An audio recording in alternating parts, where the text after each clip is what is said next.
Story 1. My name is Oliver, and I am a polar guide and survival specialist.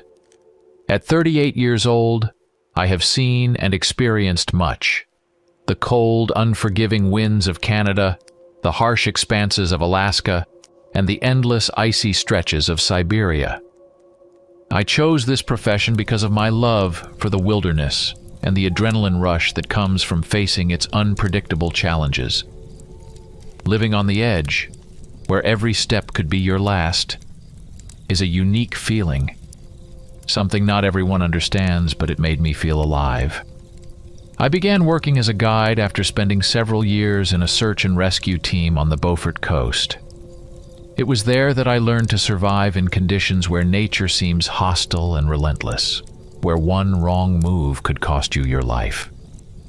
I searched for those who got lost in the lifeless tundra, pulling them out of icy traps and bringing them back to life. But nothing I had gone through prepared me for what I encountered in northern Alaska. That experience changed me, made me leave the cold regions forever, and stripped away any desire to travel in the north. It was late autumn. I received a call from a man who introduced himself as John Hayes. He said he worked as a historian at the University of Alaska in Fairbanks, studying the history of indigenous peoples. His voice was excited, clearly stirred by something. Hayes told me that he had recently received a package from Frostbite, a small settlement in northern Alaska, nestled between icy mountains and the endless expanses of permafrost. Inside was an amulet, small but distinctly ancient, with a strange engraving that exuded something sinister. In the letter that came with the amulet, it was explained that a local resident had found it on a glacier near the village and sent it to the professor for study. Hayes, after conducting tests, discovered that the amulet was over 1,000 years old. This discovery excited him greatly. He secured funding from the university and decided to organize an expedition to that very glacier. He invited me as a guide and survival expert. At that moment, I was out of work, and Hayes's offer seemed like a good opportunity to return to what I love: dangerous, risk-filled adventures. Without hesitation, I agreed. When I arrived in Fairbanks, the city greeted me with a cold that seemed to seep under my skin. At the airport, I hailed a taxi that took me to a small hotel near the University of Alaska. The hotel was cozy and warm, despite its minimalist interior and visibly aging furniture. Once I settled in my room, my thoughts were already consumed by the upcoming expedition. I called the professor and headed to the university, where I was supposed to meet the team that would be going with us. The University of Alaska in Fairbanks was an imposing building, surrounded by snow and cold, as if nature itself was testing whether humans were worthy of knowledge. As I walked through the long corridors, I eventually reached the room I needed. When I opened the door, Professor John Hayes was already there. He was a man in his early 50s. His gray hair and beard gave him an air of wisdom, while his eyes gleamed with curiosity and vitality, like someone who had devoted his entire life to the pursuit of ancient knowledge. He smiled warmly as I entered and extended his hand. "You must be Oliver Winters," he said, shaking my hand firmly. "I'm glad to finally meet you in person." We exchanged pleasantries, and then he introduced me to the people who would be joining us. They were all archaeologists and historians. In total, there were 6 of us, 4 men and 2 women. After introductions, I began training the team. We spent several days on special training sessions, where I taught them the basics of survival in extreme conditions, how to properly use the equipment, navigate in the wilderness, and what to do in emergency situations. We trained outdoors, despite the cold and wind, to prepare ourselves as best as possible for the conditions awaiting us in the north. By the end of the week, the team was confidently handling the tasks, and I felt they were ready for the journey. The preparations were complete, and we were ready to set off. To get to our destination, we booked tickets on a plane that flew us to Deadhorse, also known as Prudhoe Bay. This tiny settlement, lost at the northern edge of Alaska, seemed to exist on the very edge of the world, where civilization gave way to endless snowy expanses. As our plane began its descent, I looked out the window and saw an enormous white plain below, covered in snow. The polar night had already set in, and everything around was immersed in a deep blue silence, illuminated only by the dim light of the moon reflecting off the snow. The sight struck me with its harsh beauty and grandeur, while also instilling a strange sense of unease. Here, on the edge of the world, you feel just how small and vulnerable you are in the face of nature. We landed on a small airstrip surrounded by snowy hills. The airport was modest, like everything else in these parts, but functional enough to serve the rare flights bringing people and cargo here. The feeling of complete isolation from the rest of the world became more pronounced. Around the airport was a small settlement, just a few hundred houses scattered across the vast white desert. The houses were built to withstand the local climate, sturdy, with thick walls and small windows that kept out the cold. Silence ruled the place, broken only occasionally by the sound of snowmobiles driving through the snowy streets. In Prudhoe Bay, time seemed to stand still, and life moved at its own slow pace. After landing, we settled into a local hotel, which, despite its simplicity, was warm and comfortable. Here, in this small oasis of coziness amidst the cold northern world, we could rest a little and catch our breath before the next leg of our journey. The next morning, after a good night's sleep and a hot breakfast, we rented snow swamp buggies, reliable machines capable of handling any challenges that awaited us on the way to Frostbite. After securing our luggage, we set out across the snow-covered plain. The journey was long and difficult. The polar night that enveloped us made the road even more mysterious and dangerous. The snow buggies roared through the silence of the Arctic desert, tearing through the thick darkness with their bright headlights. Upon reaching Frostbite, we finally saw the small village, covered in snow and surrounded by silence. Only a few lights in the windows hinted at life in these harsh lands. The place was both isolated and unsettling, as if time had slowed down here, and the world beyond had ceased to exist. Our guide, walking confidently through the snowy street, led us to one of the houses. It was a modest wooden home with thick walls that protected against the icy wind. As we approached the door, the guide knocked, and after a moment, the door creaked open. On the doorstep stood a man around 40, his face rugged and marked by deep lines on his forehead and around his eyes, signs of a life spent in these harsh lands. His hair, black streaked with gray, was cut short, and his slightly unkempt beard gave him a wild but trustworthy appearance. He wore a warm sweater and old yet sturdy pants that had clearly seen many winters. His eyes showed surprise, as if he hadn't expected visitors. "Good evening," he began, slowly looking us over. However, after quickly assessing the situation, he recognized the professor. "Oh, it's you, Professor Hayes?" "Yes, it's me. I apologize for the unannounced visit, Tom. I tried to reach you to let you know we were coming, but I couldn't get through." "Yeah, the reception here is lousy, but I didn't expect to see you so soon. Please come in," he said, stepping aside to let us inside. The house's interior was as modest as its exterior.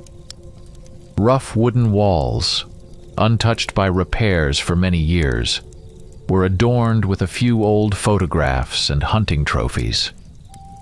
The air was filled with the warm, comforting scent of wood and slightly stale air, creating a sense of coziness in this unforgiving place. Tom led us into the kitchen, where there was a large wooden table and several simple chairs.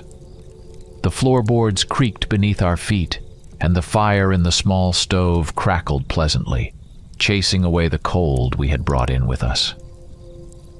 "Take a seat," he offered, motioning toward the table, and immediately began preparing tea. The tea was simple, but after spending so much time in the cold, its warmth and aroma felt like a blessing. We savored each sip, feeling the heat return to our frozen bodies. Tom, having finished pouring the tea, sat across from us and, with a slight smile, said, "I wasn't expecting you to arrive so soon. It's a bit of a surprise." Professor Hayes, placing his cup back on the table, replied apologetically, "Forgive us for the unexpected visit, but your discovery really excited us, and we couldn't delay the trip. Could you tell us exactly where you found the amulet and how it happened?" Tom furrowed his brow as if delving into his memories. His eyes became distant as he began to recount. "I was out hunting like usual, and on my way back home I felt something strange coming from the direction of the mountain. It was a strange feeling, like something was pulling my attention. I stopped and noticed something glinting in the ice. Intrigued, I made my way over. When I got closer, I saw that this amulet was sticking out of the ice. It was made of metal and looked like it belonged to another time. At first I thought I could sell it, but then I realized it might have archaeological value and decided to send it to you." Tom smirked and added, glancing at the professor, "If you find anything else up there, I hope you won't forget to mention me." Professor Hayes smiled and nodded, thanking him for the information before asking, "Would you be able to take us to that spot tomorrow?" Without hesitation, Tom replied, "Of course. It's no trouble. You can stay here overnight. There's plenty of room." We gratefully accepted his offer, though at first we didn't want to impose. However, Tom's hospitality was so genuine that it was impossible to refuse. His kindness and openness were disarming, and we spent the evening chatting and discussing the upcoming expedition. The next morning, after an early breakfast, Tom led us outside. The sky was still shrouded in polar night, and the cold had intensified, cutting through our clothing. We mounted the snow swamp buggies and set off. Finally, we arrived at the place he had described. I glanced around. The sky was clear, and the moonlight illuminated everything, casting an eerie, cold glow on the icy slopes. The location where we stopped was flanked by two small ridges running parallel to each other, with massive glaciers squeezed in between. The scene evoked a sense of nature's grandeur, as if we had entered an ancient temple not built by humans, but by nature itself. We stood there, marveling at the cold beauty, immersed in silence, aware of how small and vulnerable we were before these majestic ice giants. After spending some time in quiet admiration, we began searching for a suitable campsite. Soon, we found a small plateau where the slope gently transitioned into a flat area. We decided to pitch our tents away from the glaciers, understanding that the ice could crack and collapse at any moment, potentially burying us under tons of frozen mass. This was dangerous, and we took great care in choosing the location. We had 4 tents, each designed to accommodate 2 people. Inside, we set up stoves for warmth to combat the biting cold of the Arctic night. The last free tent was designated as the kitchen, a place where we could gather, eat, and hold meetings to discuss our next steps. It became the central hub of our camp, a spot where we felt some semblance of comfort amidst the icy silence. Once everything was set, Tom bid us farewell, reminding us of the importance of caution.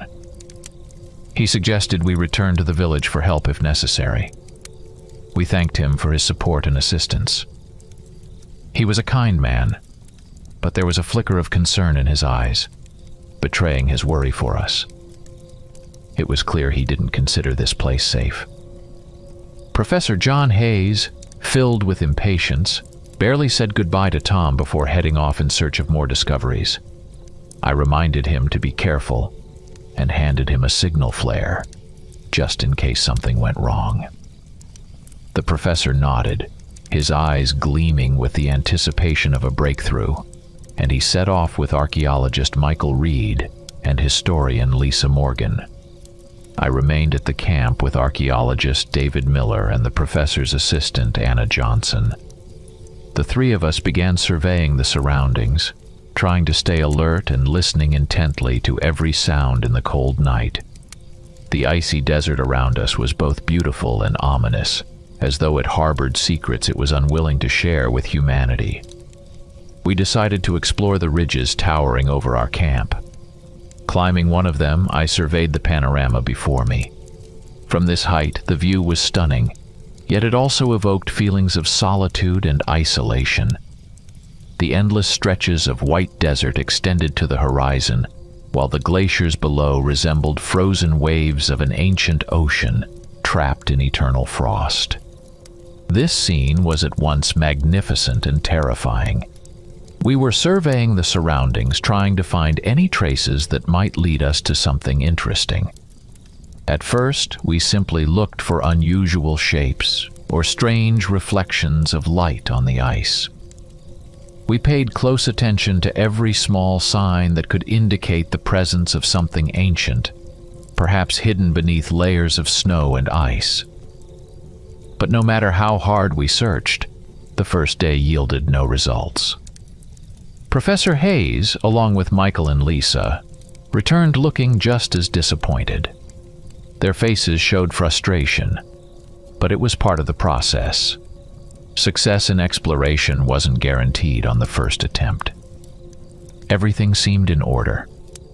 The camp was intact, the equipment was functioning, no one was hurt, and another night awaited us in this harsh yet captivating place. However, despite the outward calm, something inside me was amiss. A strange feeling lingered, rising from the depths of my consciousness like a quiet but insistent voice.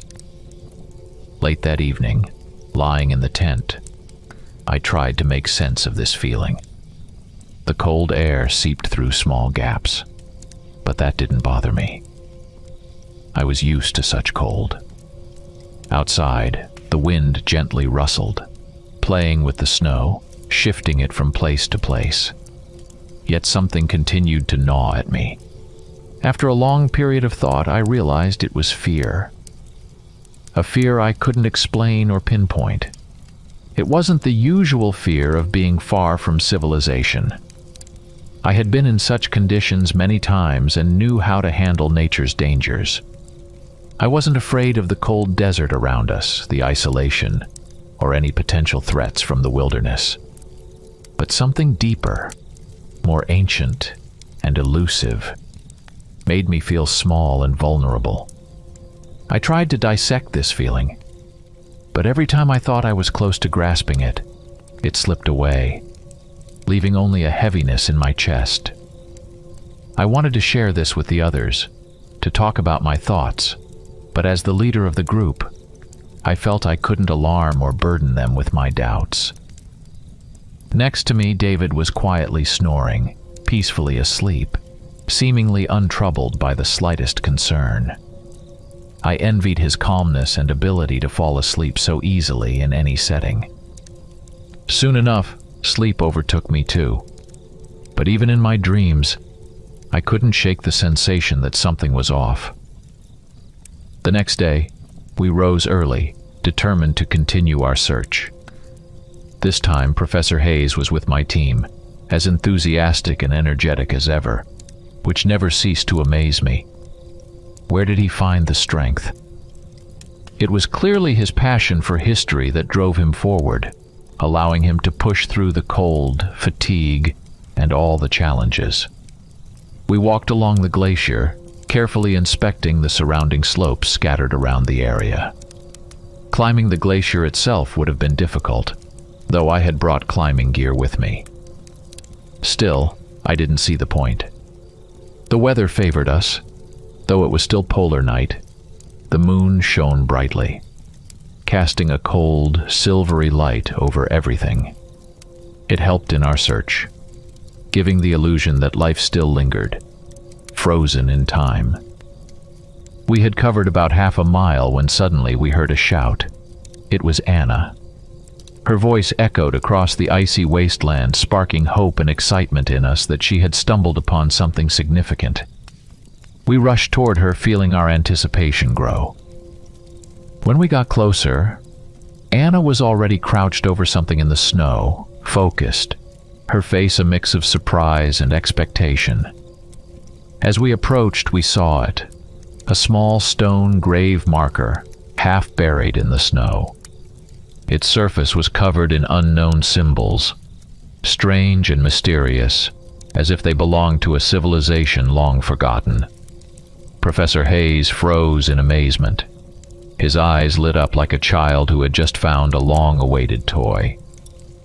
He carefully touched the grave marker, his fingers tracing the strange symbols as if trying to memorize every curve and line. "I've never seen anything like this," he murmured, pulling a camera from his backpack and beginning to photograph the find from every possible angle. Anna and the professor whispered to each other, discussing what it might be. Their voices were almost reverent, as though they were standing before something sacred. At one point, the professor took out a small pickaxe from his backpack, designed for breaking through permafrost, and began carefully digging around the grave marker, eager to uncover its secrets. After a long period of thought, I realized it was fear. A fear I couldn't explain or pinpoint.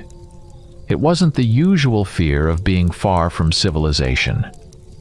I had been in such conditions many times and knew how to handle nature's dangers. I wasn't afraid of the cold desert around us, the isolation, or any potential threats from the wilderness. But something deeper, more ancient and elusive, made me feel small and vulnerable. I tried to dissect this feeling, but every time I thought I was close to grasping it, it slipped away, leaving only a heaviness in my chest. I wanted to share this with the others, to talk about my thoughts, but as the leader of the group, I felt I couldn't alarm or burden them with my doubts. Next to me, David was quietly snoring, peacefully asleep, seemingly untroubled by the slightest concern. I envied his calmness and ability to fall asleep so easily in any setting. Soon enough, sleep overtook me too. But even in my dreams, I couldn't shake the sensation that something was off. The next day, we rose early, determined to continue our search. This time, Professor Hayes was with my team, as enthusiastic and energetic as ever, which never ceased to amaze me. Where did he find the strength? It was clearly his passion for history that drove him forward, allowing him to push through the cold, fatigue, and all the challenges. We walked along the glacier, carefully inspecting the surrounding slopes scattered around the area. Climbing the glacier itself would have been difficult, though I had brought climbing gear with me. Still, I didn't see the point. The weather favored us. Though it was still polar night, the moon shone brightly, casting a cold, silvery light over everything. It helped in our search, giving the illusion that life still lingered, frozen in time. We had covered about half a mile when suddenly we heard a shout. It was Anna. Her voice echoed across the icy wasteland, sparking hope and excitement in us that she had stumbled upon something significant. We rushed toward her, feeling our anticipation grow. When we got closer, Anna was already crouched over something in the snow, focused, her face a mix of surprise and expectation. As we approached, we saw it, a small stone grave marker, half buried in the snow. Its surface was covered in unknown symbols, strange and mysterious, as if they belonged to a civilization long forgotten. Professor Hayes froze in amazement. His eyes lit up like a child who had just found a long-awaited toy. He carefully touched the grave marker, his fingers tracing the strange symbols as if trying to memorize every curve and line. "I've never seen anything like this," he murmured, pulling a camera from his backpack and beginning to photograph the find from every possible angle. Anna and the professor whispered to each other, discussing what it might be. Their voices were almost reverent, as though they were standing before something sacred. At one point, the professor took out a small pickaxe from his backpack, designed for breaking through permafrost, and began carefully digging around the grave marker, eager to uncover its secrets. We all got to work, and it took us quite some time. Each strike of the pickaxe echoed around us, and the snow turned into fine ice dust, scattering in the bright moonlight. The deeper we dug, the stronger the feeling grew that we were getting closer to something important. After several hours, our efforts finally paid off. The professor's pickaxe struck something solid, something different from the surrounding ice. It was a smooth, black stone box, buried beneath a layer of snow and ice. It was flawless, without a single crack. And oddly enough, it didn't reflect the moonlight. Instead, it seemed to absorb the light, casting a sinister darkness around itself. We instantly realized that this wasn't just a stone block. It was a chest, as there was a narrow slit in the middle resembling a keyhole. We tried to open it, but no matter how much we struggled, the lid wouldn't budge. The professor attempted to use various tools, but the box remained sealed, as though it was protected by something ancient and powerful. In the end, we decided not to take any risks by staying on the glacier and chose to return to camp, taking the chest with us to try opening it later, in safer conditions. We marked the spot where the grave marker and chest were found, intending to return if necessary. Then, we carefully loaded the box onto the sleds and made our way back to camp. When we arrived, the rest of the group was already waiting, worried about our prolonged absence. But when they saw our find, they were astonished. We brought the heavy black box into the kitchen tent, where we could finally warm up. The gentle heat from the stove enveloped us, bringing warmth back to our frozen fingers. We gathered around the box, trying to examine it more closely. But the more we studied it, the more confused we became. There were no visible keyholes or any other signs of mechanisms. The box was smooth and flawless, which left us puzzled. All 5 of the scientists gathered around the box as though it was more valuable than any treasure. Each tried to offer theories and guesses, attempting to understand what it was and how it could be opened. I, inspecting the box more closely, suggested that it might have been frozen shut, and that perhaps we should thaw it out to free it from the ice. All eyes immediately turned to me as if I had just suggested blowing it up. Professor Hayes, suppressing a smile, explained that such an action could damage whatever artifact might be inside. I simply shrugged and stepped back, deciding not to argue. The scientists, clearly engrossed by the find, continued to fuss over the box, probing it with their tools, trying to pry open the lid. But despite all their efforts, the box remained sealed, as if protected by some ancient, impenetrable force. Eventually, they gave up on the box and began having dinner. In the meantime, I prepared some soup on the portable gas stove, which everyone devoured eagerly. A hot meal in the cold desert always felt special, as though it restored strength and vitality. We sat around the makeshift table discussing the find and theorizing about its origins. Suddenly, I heard a noise outside the tent. The others didn't seem to notice, absorbed in their conversation and oblivious to the outside sounds. This alarmed me, and I decided to step outside to check what was happening. As soon as I stepped out of the tent, a sharp gust of wind hit my face, making me squint reflexively. The cold pierced through my clothing, and I could feel the wind picking up. Looking up, I saw that the sky was rapidly filling with clouds, covering the moon. It was a bad omen. A storm here in the Arctic desert could be a serious threat. We weren't prepared for this. Suddenly I heard a howl. It was a low, drawn-out sound, like wolves howling somewhere in the distance. I glanced around in alarm but saw nothing suspicious, though the sense of dread was building.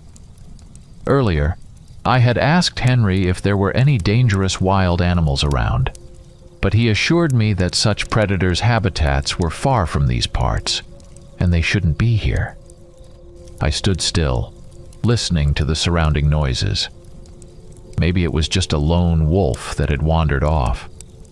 But as I took a few steps, I spotted silhouettes in the darkness. There were many of them, moving slowly, almost silently, as if observing me. In the faint moonlight filtering through the clouds, I couldn't make out what kind of creatures they were, but their shapes were eerily familiar. They were wolves. Fear gripped me as their outlines became clearer in the distance. I took a few steps back. However, the creatures didn't act aggressively. They simply stood and watched me from afar. Their bright eyes gleamed coldly and distantly like the night itself.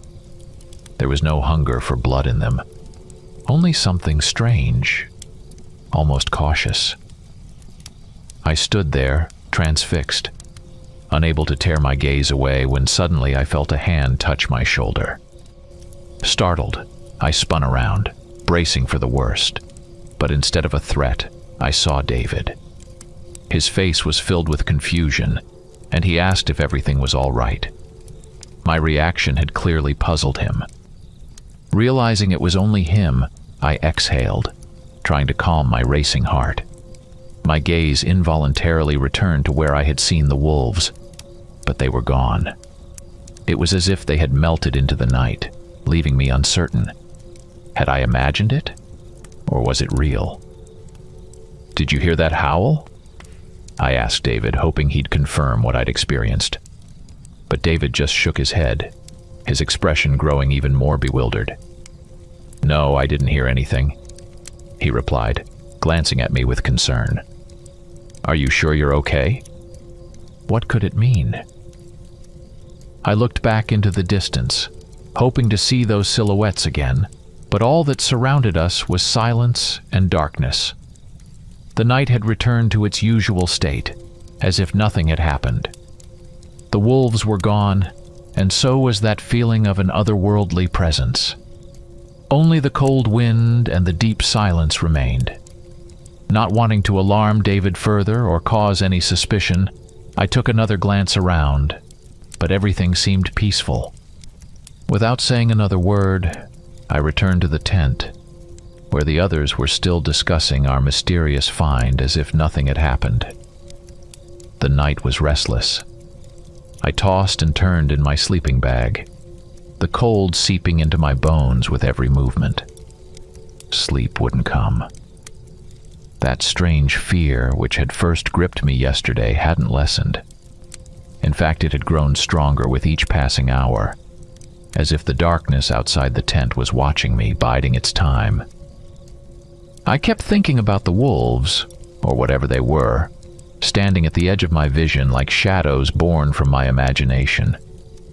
I wasn't a superstitious man, damn it. I'd spent decades in the most remote and wild places on Earth. But this wouldn't let me rest. Something was wrong, and I knew it. By morning, I had barely slept.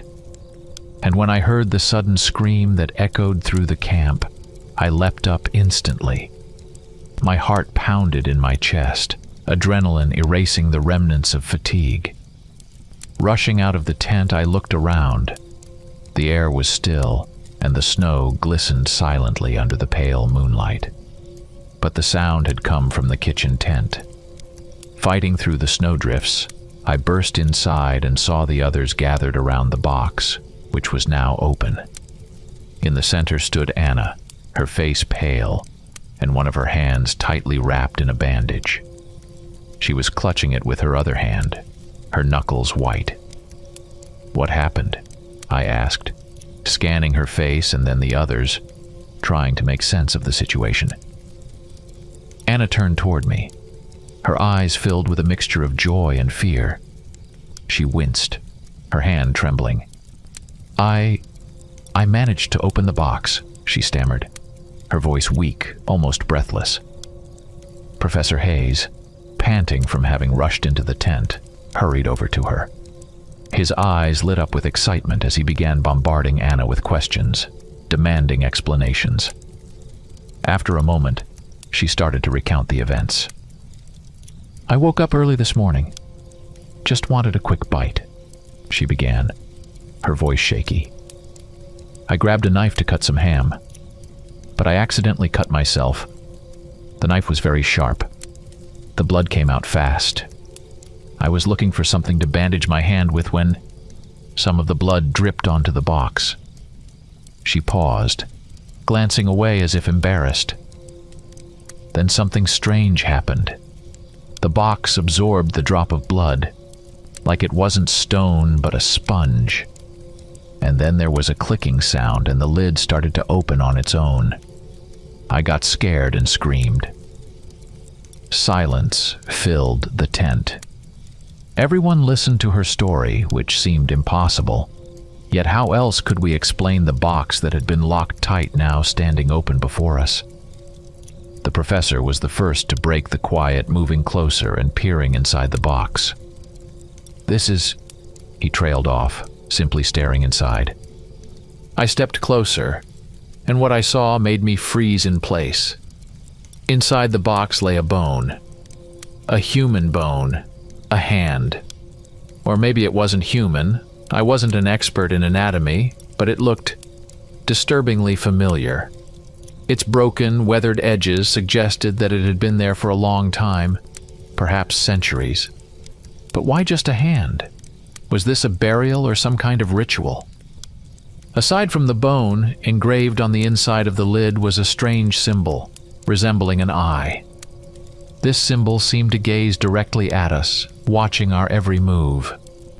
I could feel it stare, as if some ancient, malevolent power resided within the box. What could this mean? Someone in the group murmured, but no one had an answer. The scientists immediately surrounded the box, as if they were predators pouncing on prey. They began measuring, photographing, and recording. I suddenly felt like an outsider. There was nothing more I could do here, so I decided to scout the area. I stepped out of the tent, leaving them to their mystery, and made my way to the spot where I had seen the animals the night before. There were no tracks.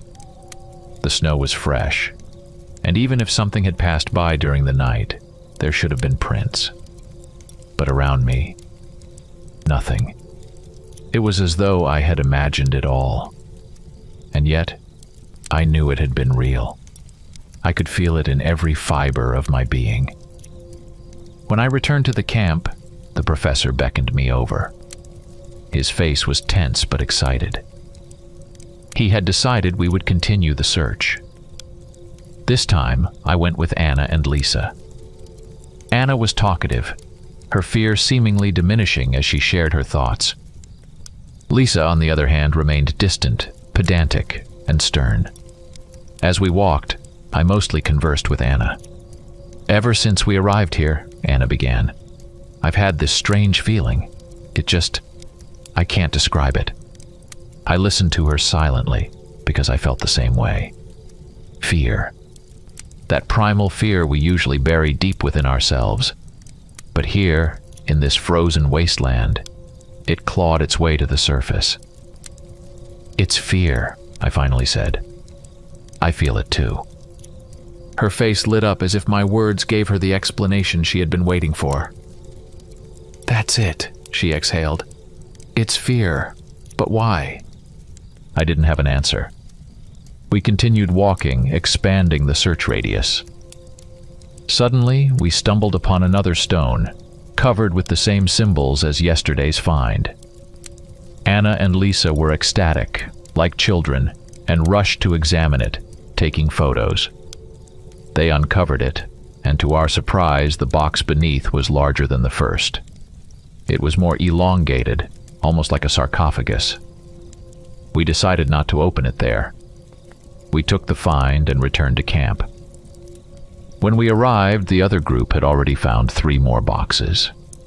We headed into the tent, carrying the new discoveries. Professor Hayes, visibly excited, was nearly bouncing around, inspecting each box. I could see his hands trembling with anticipation. He couldn't wait to figure out what secrets these stone containers held. The professor reached for a knife. I didn't like the idea, but I didn't have time to protest. He made a small cut on his finger and dripped blood onto each box, one after another. Something clicked inside them. The boxes began to open. But the strangest thing happened right after. I heard a sound. It was a high, thin note, like a boy hitting a high pitch in a choir. The melody faded and echoed again in the silence. I froze, listening, but it seemed like no one else noticed, except Anna. I saw her eyebrows arch in surprise, just like mine. Why had only we heard it? When the boxes opened, we found more bones inside. This time they were body parts. A piece of a femur, several small bones. The professor immediately pulled out a plastic sheet and carefully laid the bones on the ground, arranging them with a near-maniacal precision into the shape of a skeleton. However, many parts were still missing. "We need to find the rest," he muttered, staring at the incomplete skeleton. Something inside me protested. All of this felt wrong. We had invaded an ancient grave, desecrated it, and were now piecing together bones like they were parts of a child's puzzle. But I said nothing. I just silently watched as they continued their measurements and research. The boxes were stacked neatly in the corner, as if they no longer held any interest. But they were still there, in the tent, silent witnesses to what we had done. The professor was in high spirits and suggested we all have a meal. We ate, and during lunch, he spread out a crude map of the area. He marked the spots where we had found the burials and said we needed to keep searching. We split into groups again. We walked through the tundra, our steps sinking into the crunching snow, and the farther we went, the more grave markers we found. Each new discovery stirred a mix of excitement and unease. When we returned, the other group had also come back with finds. They had brought 4 boxes. The professor was overjoyed. More remains, more pieces of the puzzle. We opened all the boxes, and this time David cut his hand. Inside were more bones, and the skeleton the professor was slowly assembling was beginning to take shape. However, parts were still missing. During dinner, we discussed our findings, speculating about which civilization these burials might have belonged to. The professor was in an exceptionally good mood, talking about the discoveries and how we were on the brink of something great. But I didn't share his enthusiasm. I felt like we had gone too far. After dinner, I decided to step outside. The night had fallen over the tundra, and the cold bit through my skin. But I wasn't afraid of the cold. Something else was bothering me. And then I saw them again. The silhouettes of wolves. They stood nearby, silently watching me. Their eyes glowed in the moonlight, but unlike last time, they didn't howl. A chill ran through me.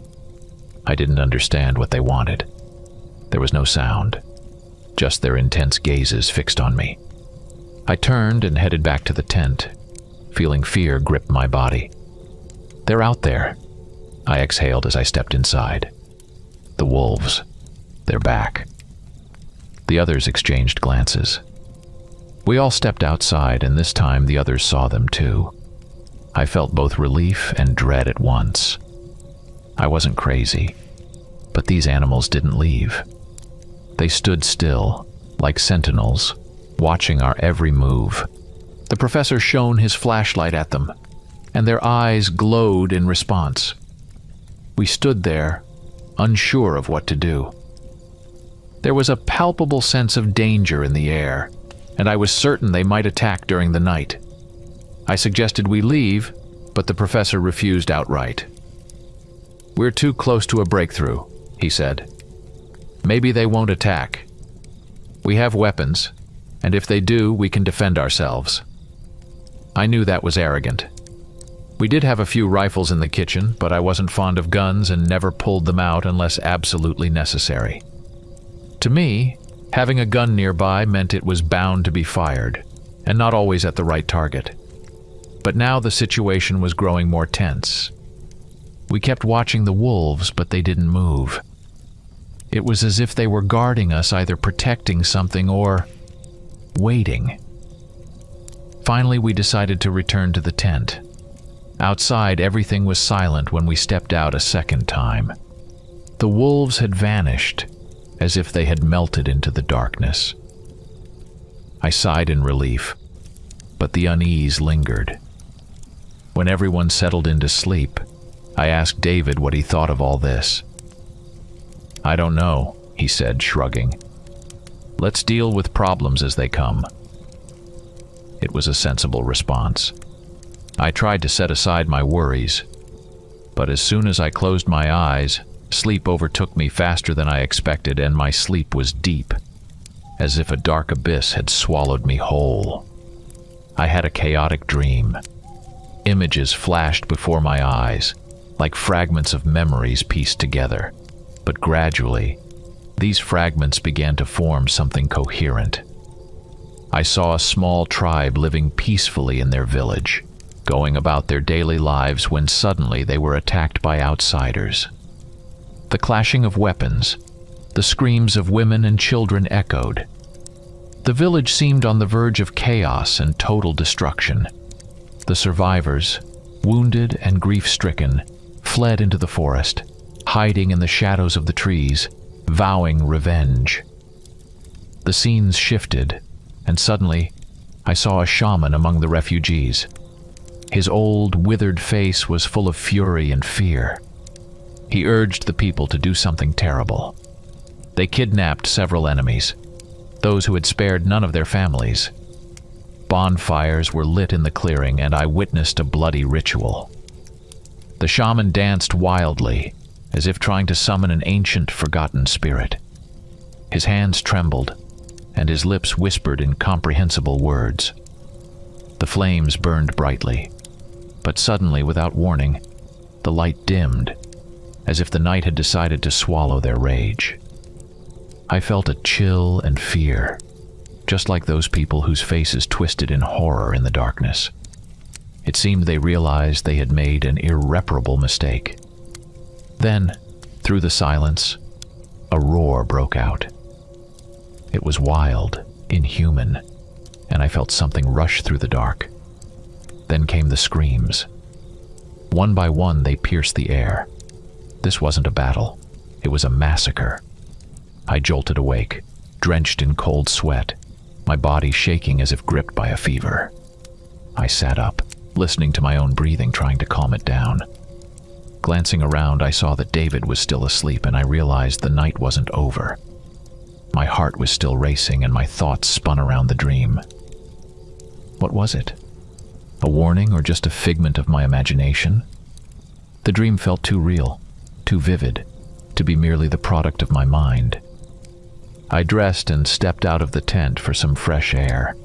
The sky was covered in clouds.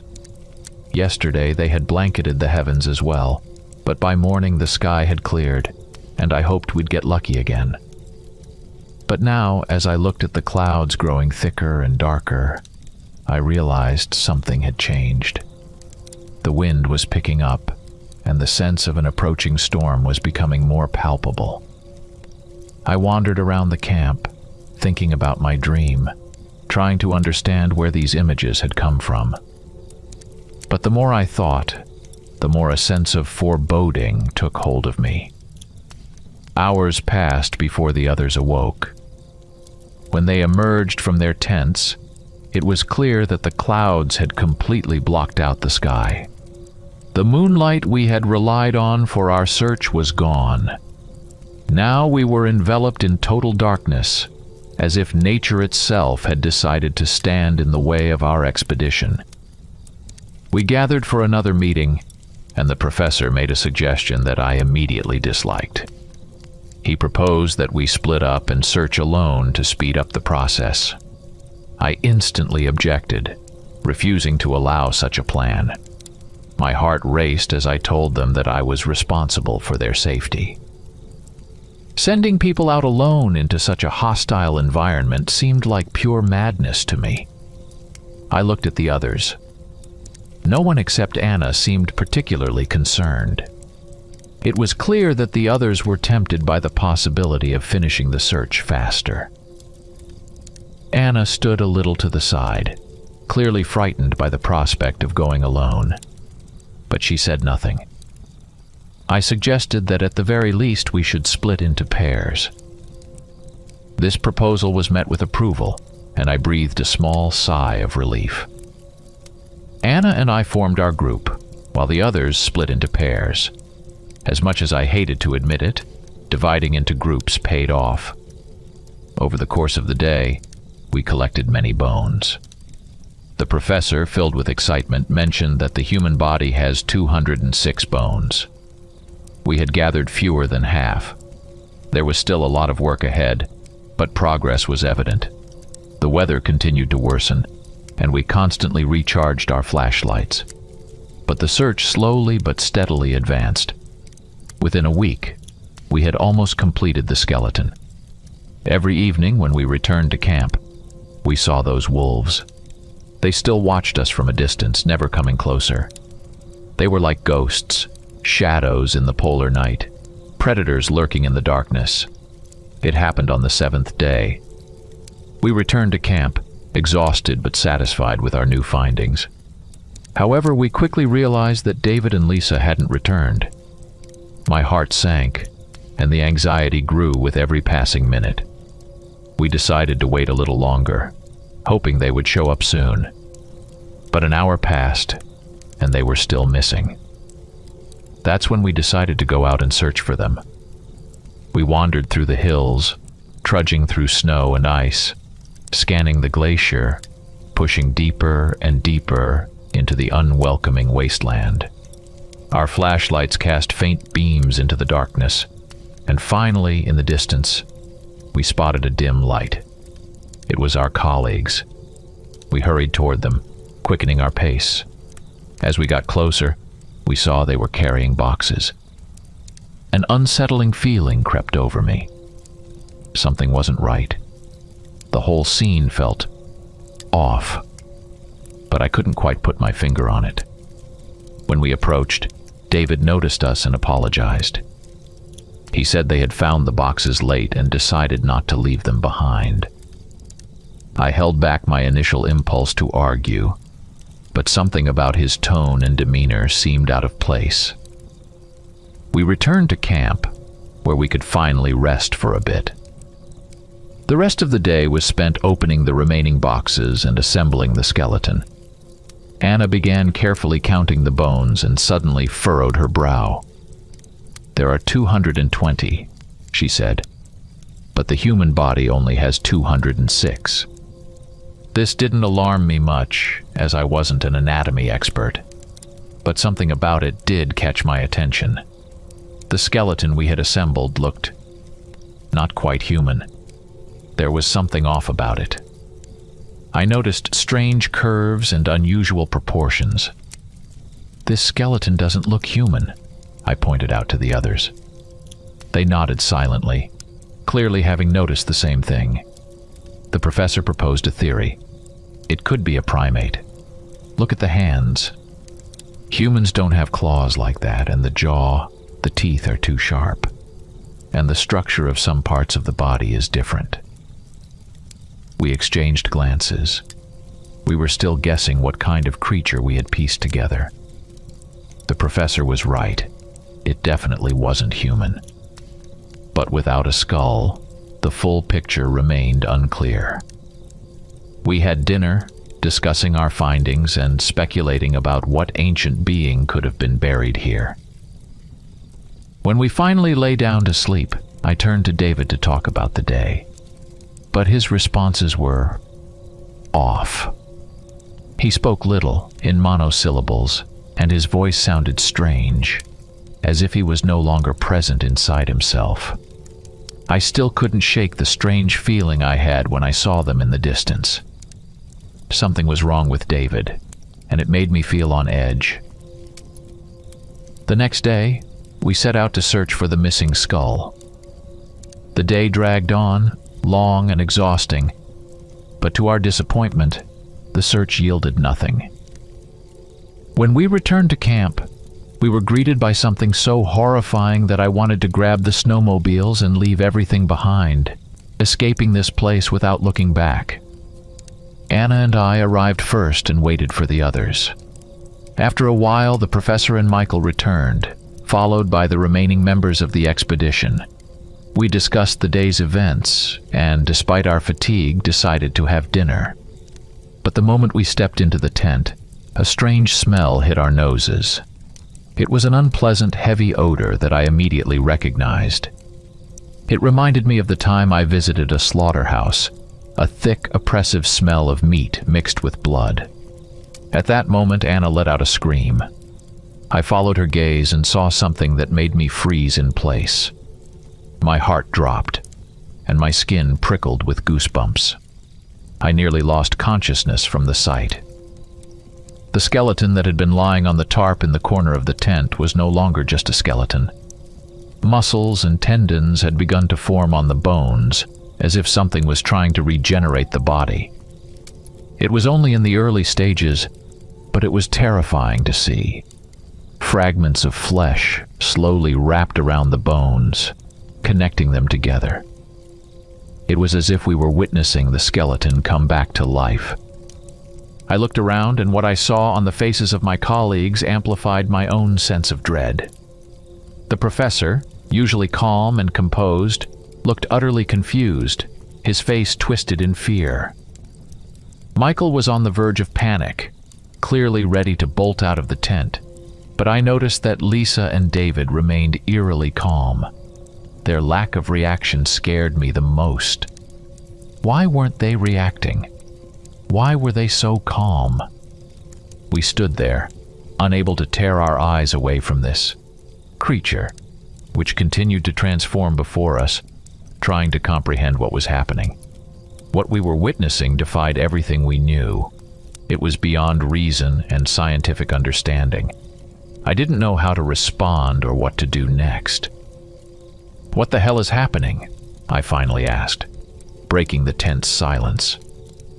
My voice was hoarse, almost strangled by fear. The professor slowly shook his head, his eyes filled with confusion. Then he crouched next to the body, hesitantly reaching out to touch one of the growing sections. A moment later, he jerked his hand back as if he had been shocked. "It's warm," he whispered, his voice trembling. "Damn, what is happening?" No one spoke, unsure of what to say. The professor wiped the sweat from his forehead and, after collecting himself, said, "We need to observe this. Let's wait until morning and see what happens." No one could argue, though. Unsurprisingly, no one wanted to eat anymore. After that grotesque scene, all of our appetites had vanished. We dispersed to our tents, but the sense of unease didn't leave me. Something was wrong with David. He continued to act strangely, like he was a different person, and that alarmed me more and more. Morning brought even more horrors. What we saw surpassed our worst expectations. The body lying on the tarp was no longer just a partially muscled skeleton. Now we could see its chest filling out with flesh, and right before our eyes, a heart began to form. It slowly grew, pulsing as if something inside it was coming back to life. And then, that pulse turned into a dull, rhythmic thumping. Each beat of that heart echoed through the tent, the sound so loud we could feel it vibrating in the air. The thumping filled me with terror. It felt like it penetrated straight into my bones, making them tremble. We all stared at it in horror, but I could see that the scientists, despite their fear, were fascinated. For them, this wasn't just a discovery. It was a breakthrough, something they couldn't ignore. They were intrigued by what was happening to this body and wanted to continue studying it. But me? I, as a simple man and not a scientist, wanted nothing more than to run as far away from here as possible. I would have if I weren't responsible for these people. But I couldn't abandon them. No matter how much I wanted to leave, I stayed with them, even though my heart clenched with fear. I approached the professor and asked, "Do you really want to keep looking for the skull?" The professor looked at me, and for a moment I saw doubt in his eyes. Even he seemed to be afraid of what might happen if we found the skull. What would happen if this process were completed? What would we awaken? I glanced around and suddenly realized that Lisa and David were not in the tent. This was strange. I pointed out their absence to the others, but no one knew where they had gone. The weather had started to turn sharply, stronger winds, darkening clouds overhead, and it seemed like a storm was approaching. I suggested we head back, and to my surprise, the professor agreed. "We need to wait for David and Lisa or go search for them," I said, and we decided to wait. I stepped outside, and the wind hit my face with icy gusts. In the snow, I noticed footprints leading away, and from the direction, it was clear that Lisa and David had gone off together. We waited for about an hour when I finally saw their silhouettes emerging from the darkness. They were carrying a large black box. Did they find the skull? Flashed through my mind. I rushed over to them. "Where have you been?" I asked. But they ignored me, as if they hadn't heard. They walked straight into the tent and carefully placed the box on the ground. The professor frowned and asked, "Where did you find it?" David responded in an emotionless tone, "Not far.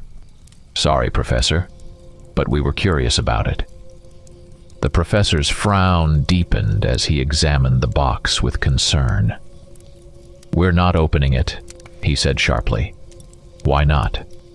Lisa objected, her voice carrying a strange defiance. The professor pointed to the skeleton, which was now almost fully covered in muscle. "I don't know what this is, but it could be dangerous. We need to head back and report this to the authorities. I think this research is beyond our control." Then something unexpected happened. David suddenly turned, grabbed a knife from the table, and before anyone could stop him, cut his hand. A drop of blood fell onto the box. We tried to intervene, but it was already too late. To our surprise, nothing happened. The box absorbed the blood, but there was no familiar clicking sound. We exhaled in relief, but the tension remained in the air. David and Lisa stood motionless, as if lost in thought, and then, without a word, they walked outside. "What's happening to them?" I asked, my voice filled with confusion. The four of us remained discussing their strange behavior and trying to figure out what to do next. At that moment, I felt the ground tremble beneath my feet. It was a strong earthquake. I barely managed to stay upright, and then a deafening crash came from outside. I ran out of the tent and saw that the glacier, which had been an enormous wall of ice, had collapsed. In the center, a wide passage had opened up. For a moment, I stood frozen, trying to make sense of what was happening, and then I saw Lisa and David. They were approaching the camp from the direction of the collapsed glacier. Could they have caused the collapse? I thought to myself. They walked up and headed straight into the tent. I followed behind them. The professor, seeing them, stood up abruptly, his face twisted in anger. "What the hell is going on?" he demanded. Lisa and David didn't respond. They just stood there, as if in a trance. Suddenly, I heard a howl outside. Turning my head toward the entrance, I tried to determine where the sound was coming from when I felt a heavy blow to the back of my head. Everything went black, and I lost consciousness. When I came to, the world around me was hazy and blurred. My head throbbed painfully, and I struggled to understand what had happened. I was lying on the cold floor of the tent, and the first thing I saw was the professor and Michael, both lying still beside me. The silence was eerie, as if even the wind had stopped howling outside. I quickly looked around and realized there were only 3 of us left. The professor slowly rose to his feet, still clutching his head. His eyes darted around the tent, and I saw his face pale as he realized Anna was gone. We exchanged tense glances. All 3 of us knew in that moment something terrible had happened. "Anna's missing," Michael said quietly, scanning the empty tent. But that wasn't the only shock. The skeleton, which had been regrowing flesh just the night before, was gone. Along with it, the black box that David and Lisa had brought had disappeared too. My heart pounded faster. Clearly, David and Lisa hadn't just left. They had taken Anna and the terrifying artifacts with them. "We can't waste time," I said sharply, standing up. "They've taken her. We need to rescue Anna." The professor nodded, his face a mixture of fear and determination. He didn't know what was happening, but he understood the situation had moved far beyond the bounds of scientific curiosity. We retrieved weapons from the storage boxes, guns we had hidden away for emergencies. I checked the ammunition, the cold metal heavy in my hands. This was our only chance. Rushing outside, we immediately spotted tracks in the snow. We quickly realized that David and Lisa had headed toward the glacier, where the ice wall had collapsed. The weather was worsening fast. The wind was growing stronger, its icy gusts biting into our faces, making it hard to breathe. Dark clouds loomed overhead, signaling an impending storm. The wind howled, and far in the distance, just on the edge of hearing, I caught the sound of wolves. They were out there, among the snowstorms, watching us.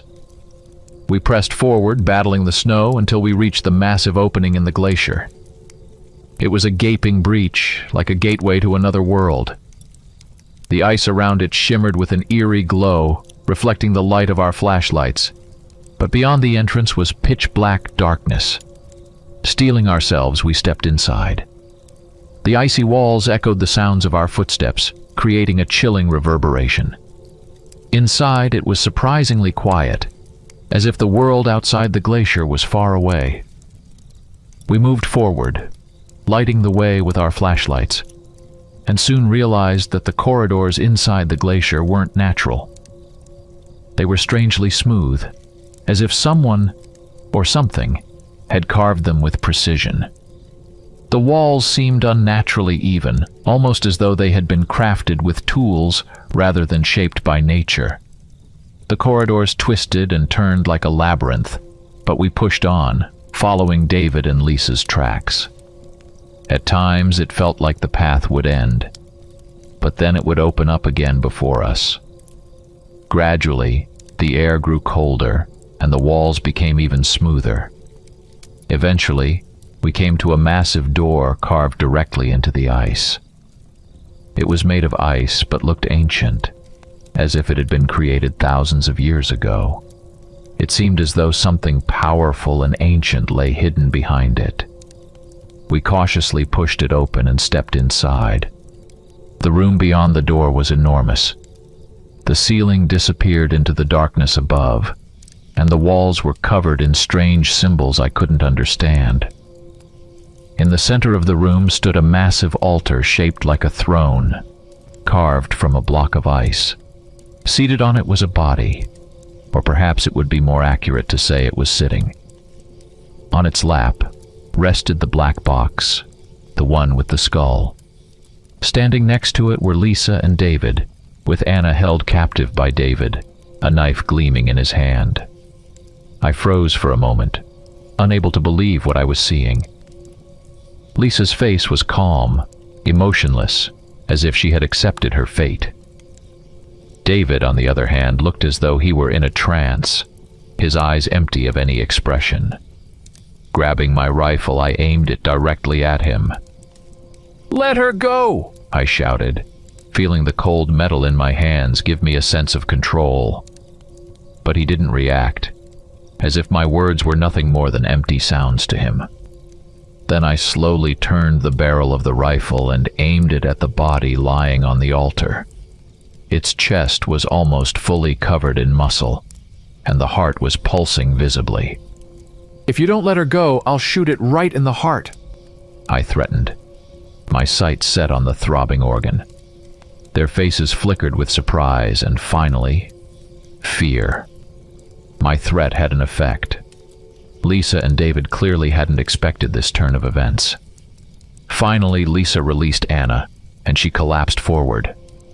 Michael rushed to grab her, dragging her back, while I kept both of them in my sights. But then, something unexpected happened. In a fit of madness, Lisa grabbed the knife, and before I could react, plunged it straight into David's heart, then shoved him onto the altar. He didn't even have time to scream. Shock flashed across his face.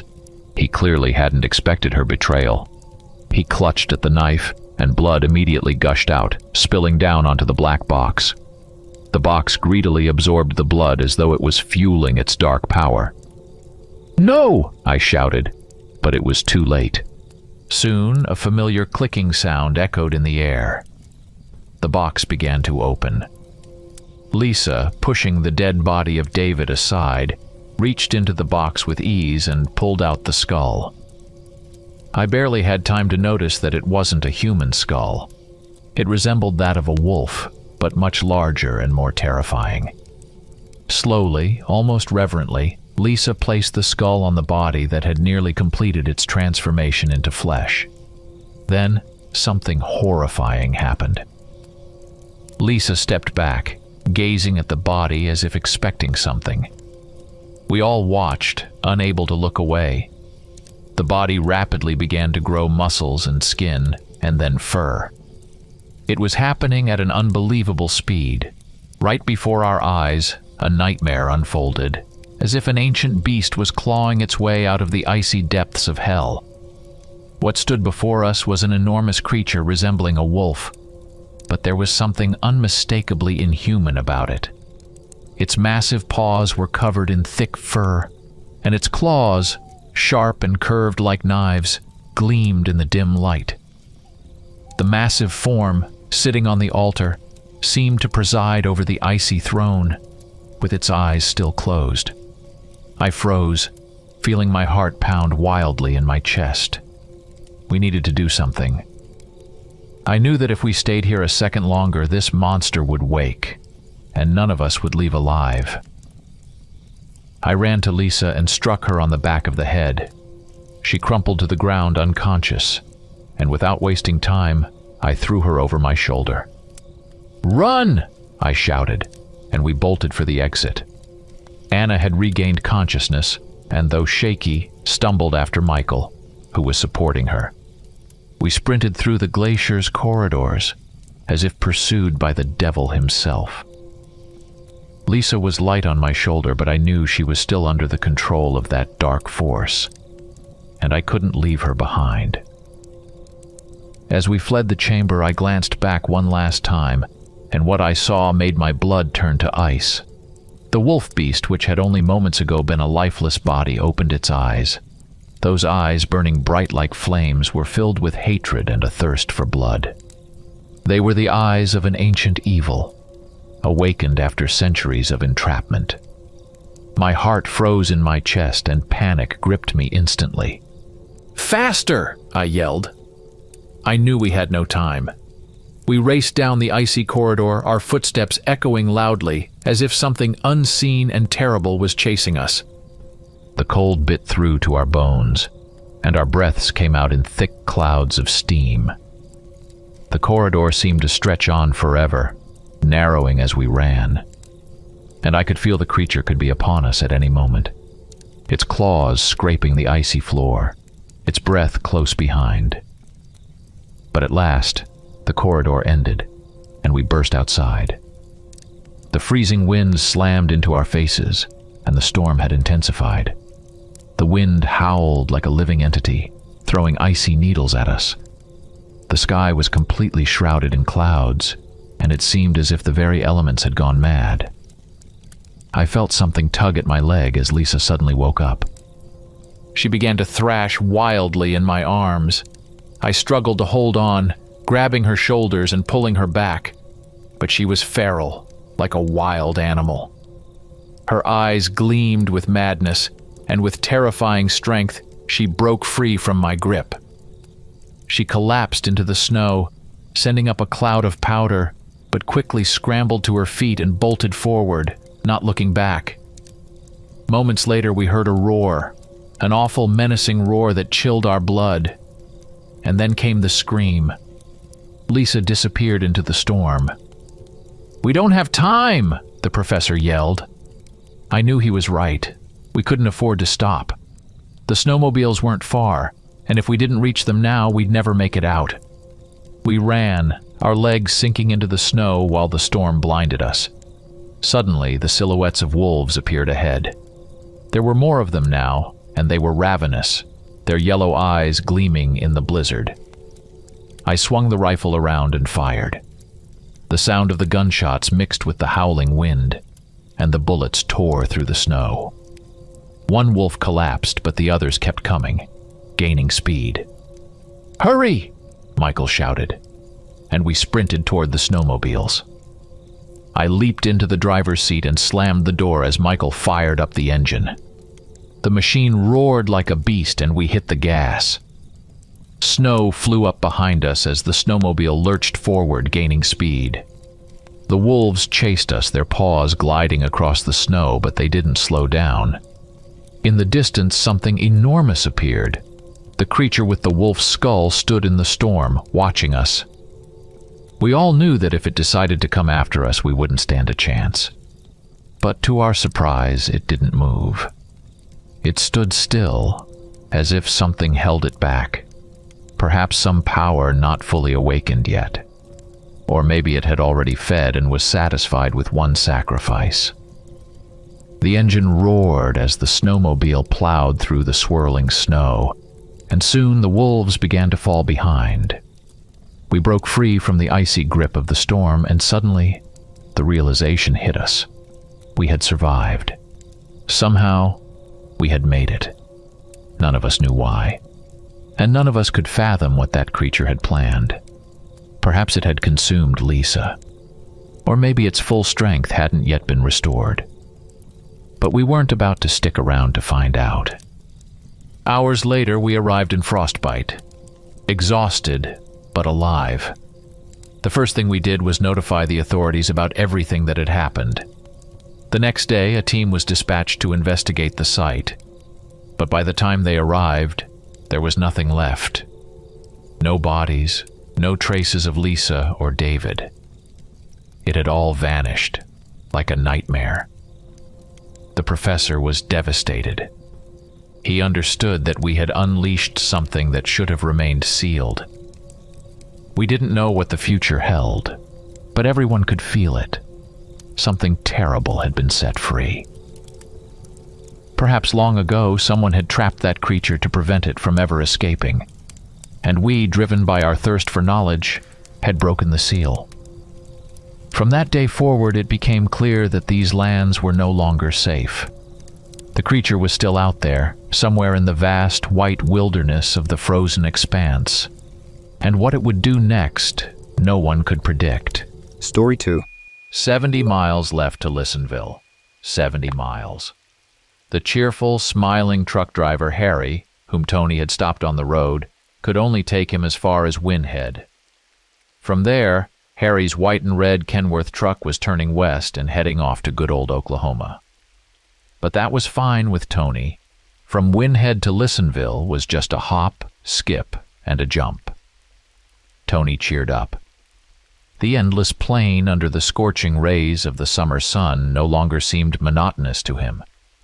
On the contrary, the sky, clear as crystal, the silvery feather grass, and the rare green hills filled his soul with joy. Only now did he truly realize how much he had missed this plain during the long 3 years of his absence. Missed the light, wispy clouds, the horizon that seemed unreachable. Where he had been, the lush, damp tropics had constantly weighed him down, with almost daily rains soaking everything, softening it. The restless howler monkeys drove him mad with their wild screams, and the nocturnal four-legged and legless creatures rarely let him sleep. And the meaningless war had dulled his senses to the extreme. The only thought that kept him going was that he would return home with the money needed for him and Lizzie to get married, buy a modest house near Windhead, and start a small farm. Only the memory of Lizzie filled his heart with hope and strengthened his spirit. Now the mind-numbing sleepless nights and endless hot battles were behind him. Next to him, the cheerful chatterbox Harry was endlessly talking. The winding ribbon of the highway stretched ahead, and the plain lay sprawling around in the heat. Tony felt lighter than ever. Lizzie. Soon he would see his Lizzie, and the world would regain its former meaning for him. "You should join us, truckers." The driver brought Tony back to reality. "Firstly, it's romantic. Secondly, no one's messing with your head, and the pay is decent. What more does a young guy like you need? Think about it. Together we could go long distances. I used to drive with a partner, but then he died. His liver gave out, or rather what was left of it." Tempting. But Tony hadn't yet thought about what he would do after the army. First, he needed to see Lizzie, and as for work, let it be afraid of him. He wasn't some mama's boy who could be scared off by anything. "And it's good for the family, too, if you start one. I'm on the road for almost a week and home for 3 or 4 days. You should see how my wife eagerly pounces on me. Sometimes right from the doorstep. Isn't that great? And the kids? Look at these rascals." Harry extended a worn-out, smudged photo. "Tell me they weren't conceived out of love." Tony looked at the amateur photo of Harry's family with interest. In it, a plump, smiling, slightly tousled housewife was tenderly hugging 2 freckled kids who were making faces at the photographer. Tony could almost see her struggling to catch them in the yard, momentarily quieting them with a stern look.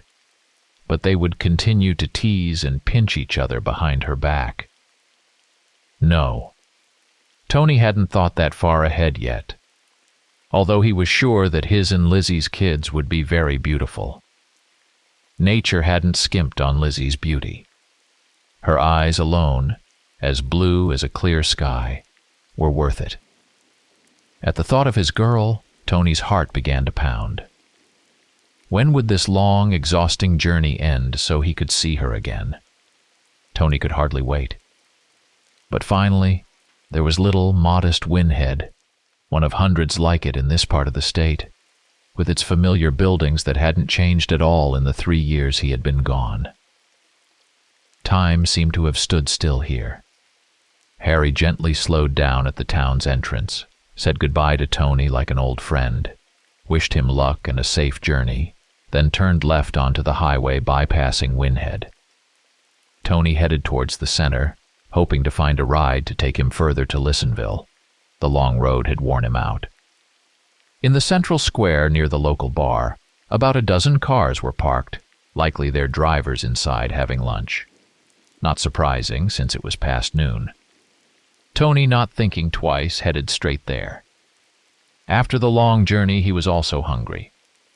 Who knows when he would reach Lisonville? Another 7 or 8 miles at least. By car, 10 or 15 minutes. If he found a ride. Listenville was always off the main roads. It was practically in a dead end. If only one of the locals happened to be here, that would be a stroke of luck. But Tony wasn't going to shout in the bar. "Hey, anyone heading to Listenville? I need to get there urgently."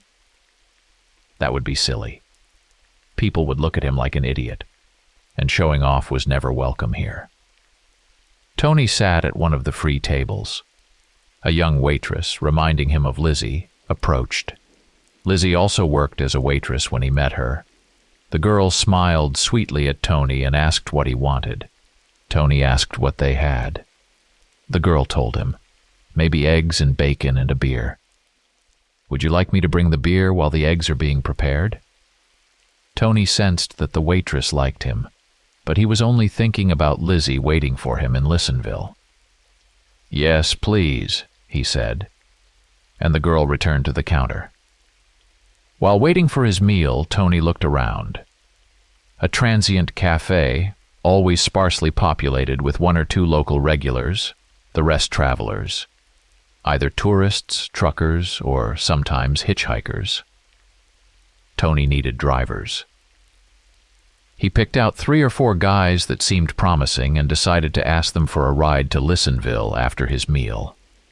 Surely someone would be going that way soon. He just had to not miss the opportunity. When the eggs and bacon arrived, Tony eagerly dug in. He just wanted to stave off hunger, hoping to soon be in Listenville, but judging by the full plates in front of the guys, they were just starting. He'd have to wait a bit.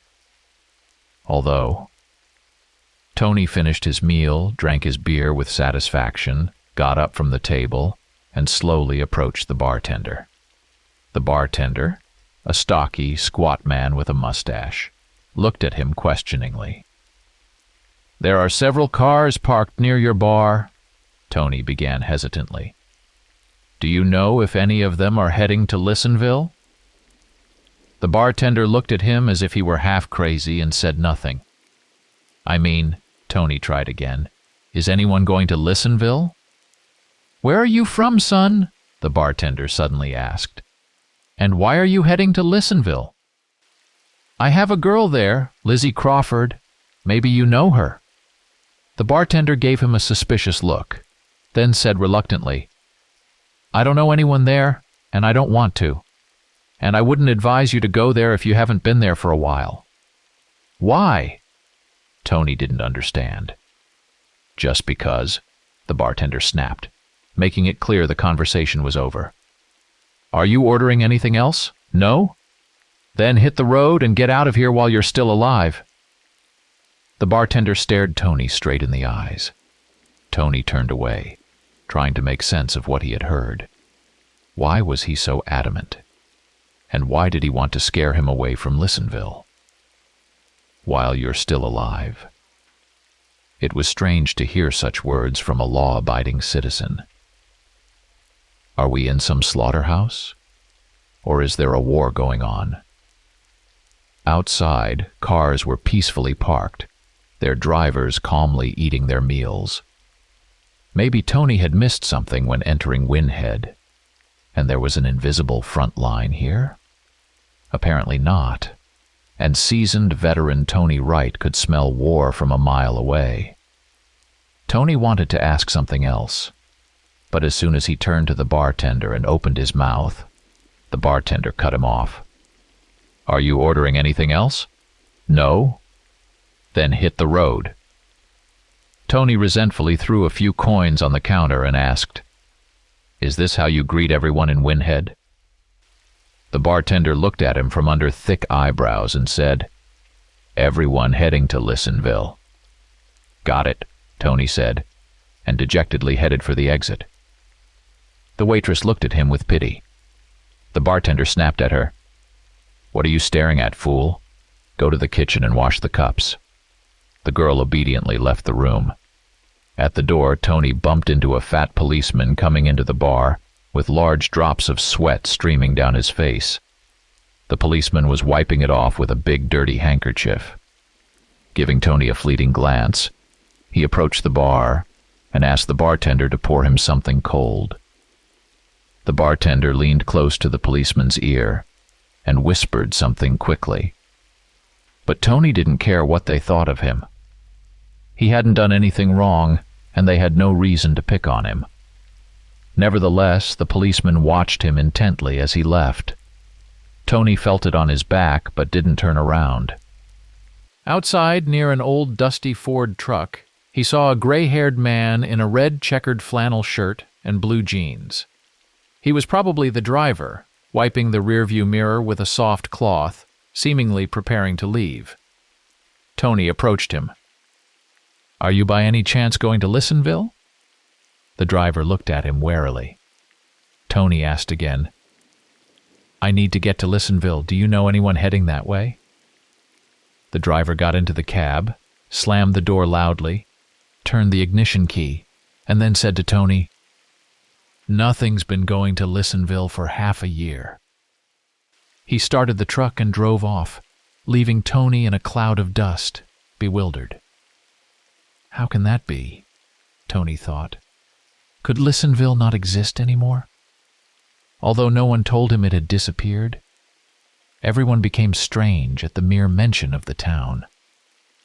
Tony didn't know what to do. Someone tugged at his sleeve. He turned his head. The waitress from the bar stood next to him. "What do you want?" Tony asked her absently. "I heard you're looking for a ride to Listenville. Don't do it. It's not worth going there." The girl's voice trembled. Why not? Tony didn't understand. Would someone finally explain to him what the hell was going on here? But instead of an answer, Tony heard only a commanding, "Becky." The policeman who had come out of the bar said it. The girl immediately wilted, turned around, and hurried to the back entrance. Tony looked at the policeman with displeasure. The girl could have told him something important, but this pompous cop interrupted her, and now Tony would remain ignorant because of him. Tony was getting angry. The policeman slowly approached, never taking his eyes off him, and demanded his documents. "So you just got back from there?" he said, as if talking to himself. "Okay. But why do you need to go to Listenville? Are you local? I don't recall seeing you before." The policeman's curiosity and bluntness began to irritate Tony. "Am I not a free person? Can't I go where I want?" The policeman smirked crookedly. That's what some movie hero said when the sheriff stopped him in his county. "You want to play hero with me, son? I wouldn't recommend it. Better go home and forget about Listenville. There's nothing for you there." The policeman handed Tony his documents back. "I hope you take this good advice." The policeman left Tony alone, got into his car, and as he drove past, saluted him. Tony looked after the police car in bewilderment. No one helped him. No one even explained why he shouldn't go to Listenville. Maybe there's a cholera outbreak or the plague wiped out the population. But wouldn't that be immediately disclosed? They would have told him straight away. Instead, there were only hints, threats, and fear. It made him even more determined to get to Listenville and find Lizzie. How could he live without knowing what happened to her? He wouldn't be at peace for the rest of his life. Now it was a matter of honor. He would walk if he had to, and surely find someone on the way. That's what Tony decided, and without waiting for any drivers, he set off on foot without hesitation. If he walked briskly, he'd reach the place by evening. No doubt, on the war, they covered much greater distances. The road to Listenville branched off from the main highway half a mile from Windhead. Even if he walked, it would take him 3 to 4 hours at most, and walking wasn't new to him. He'd traveled so many miles, so many roads over the 3 years, he'd lost count. Tony still remembered this turn. He and Lizzie often stopped near it, saying their goodbyes. How many years ago was that? 3. It felt like an eternity. He promised Lizzie, that as soon as he returned, he would come straight to her. Would she recognize him? And he her? Lizzie had given him her photograph. In it, she was in a pink, frilly dress near a lush old pine tree. A teenage girl. She was 18 then. Now she's over 20. A real woman. Would she remember him? In her first letter, Lizzie confessed that he was her first man. That letter, along with the other 11, he still kept in his backpack, at the bottom, wrapped in a plastic bag, all 12 letters, in 3 years. Maybe she wrote more, but only 12 reached him. 1 letter every quarter? Less often. But they helped him survive there. Damn war, how it devalues human life. Tony looked back. Windhead had almost disappeared behind the hill. Only a few rooftops and tall antennas peeked out. Around him for miles there was nothing but plain, occasionally dotted with sparse yellow vegetation. At least it was past noon, and the heat was starting to subside. He thought he saw a white police Ford at the turn. Could the cop be seriously trailing him? Tony quickly slipped into the ditch and watched the police car from there. But it didn't take the road to Lissenville, and after standing at the crossroads for a few minutes, it turned back to Windhead. Did they spot him in the car or not? Probably not. Otherwise, they would have come here and started pestering him with their silly questions. Where? Why? Annoying. What had he done that was so forbidden that he had to hide like a criminal? Nothing. And since nothing, there's no reason to pester him. Tony got back on the road, brushed the dry grass off his pants. Somewhere above, like a sign, a lark chirped. Tony tried to spot it in the sky, but in vain.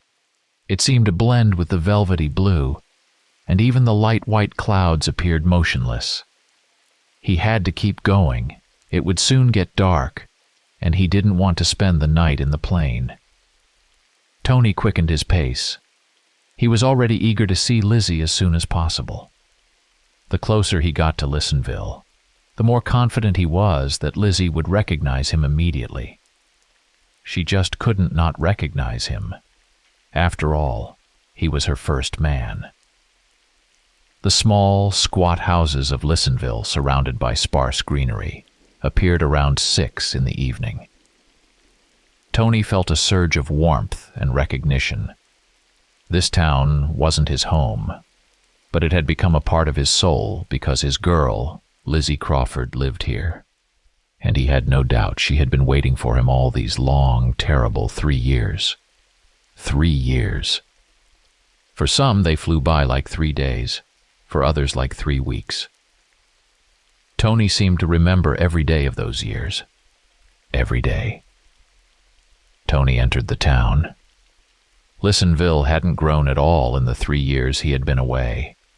It seemed even to have declined, though the main buildings remained. In the distance, the dull gray spire of the local church could be seen. Nearby, a single-story police station and Thomas Paine's cozy little cafe. It was in this cafe that Tony first saw Lizzie.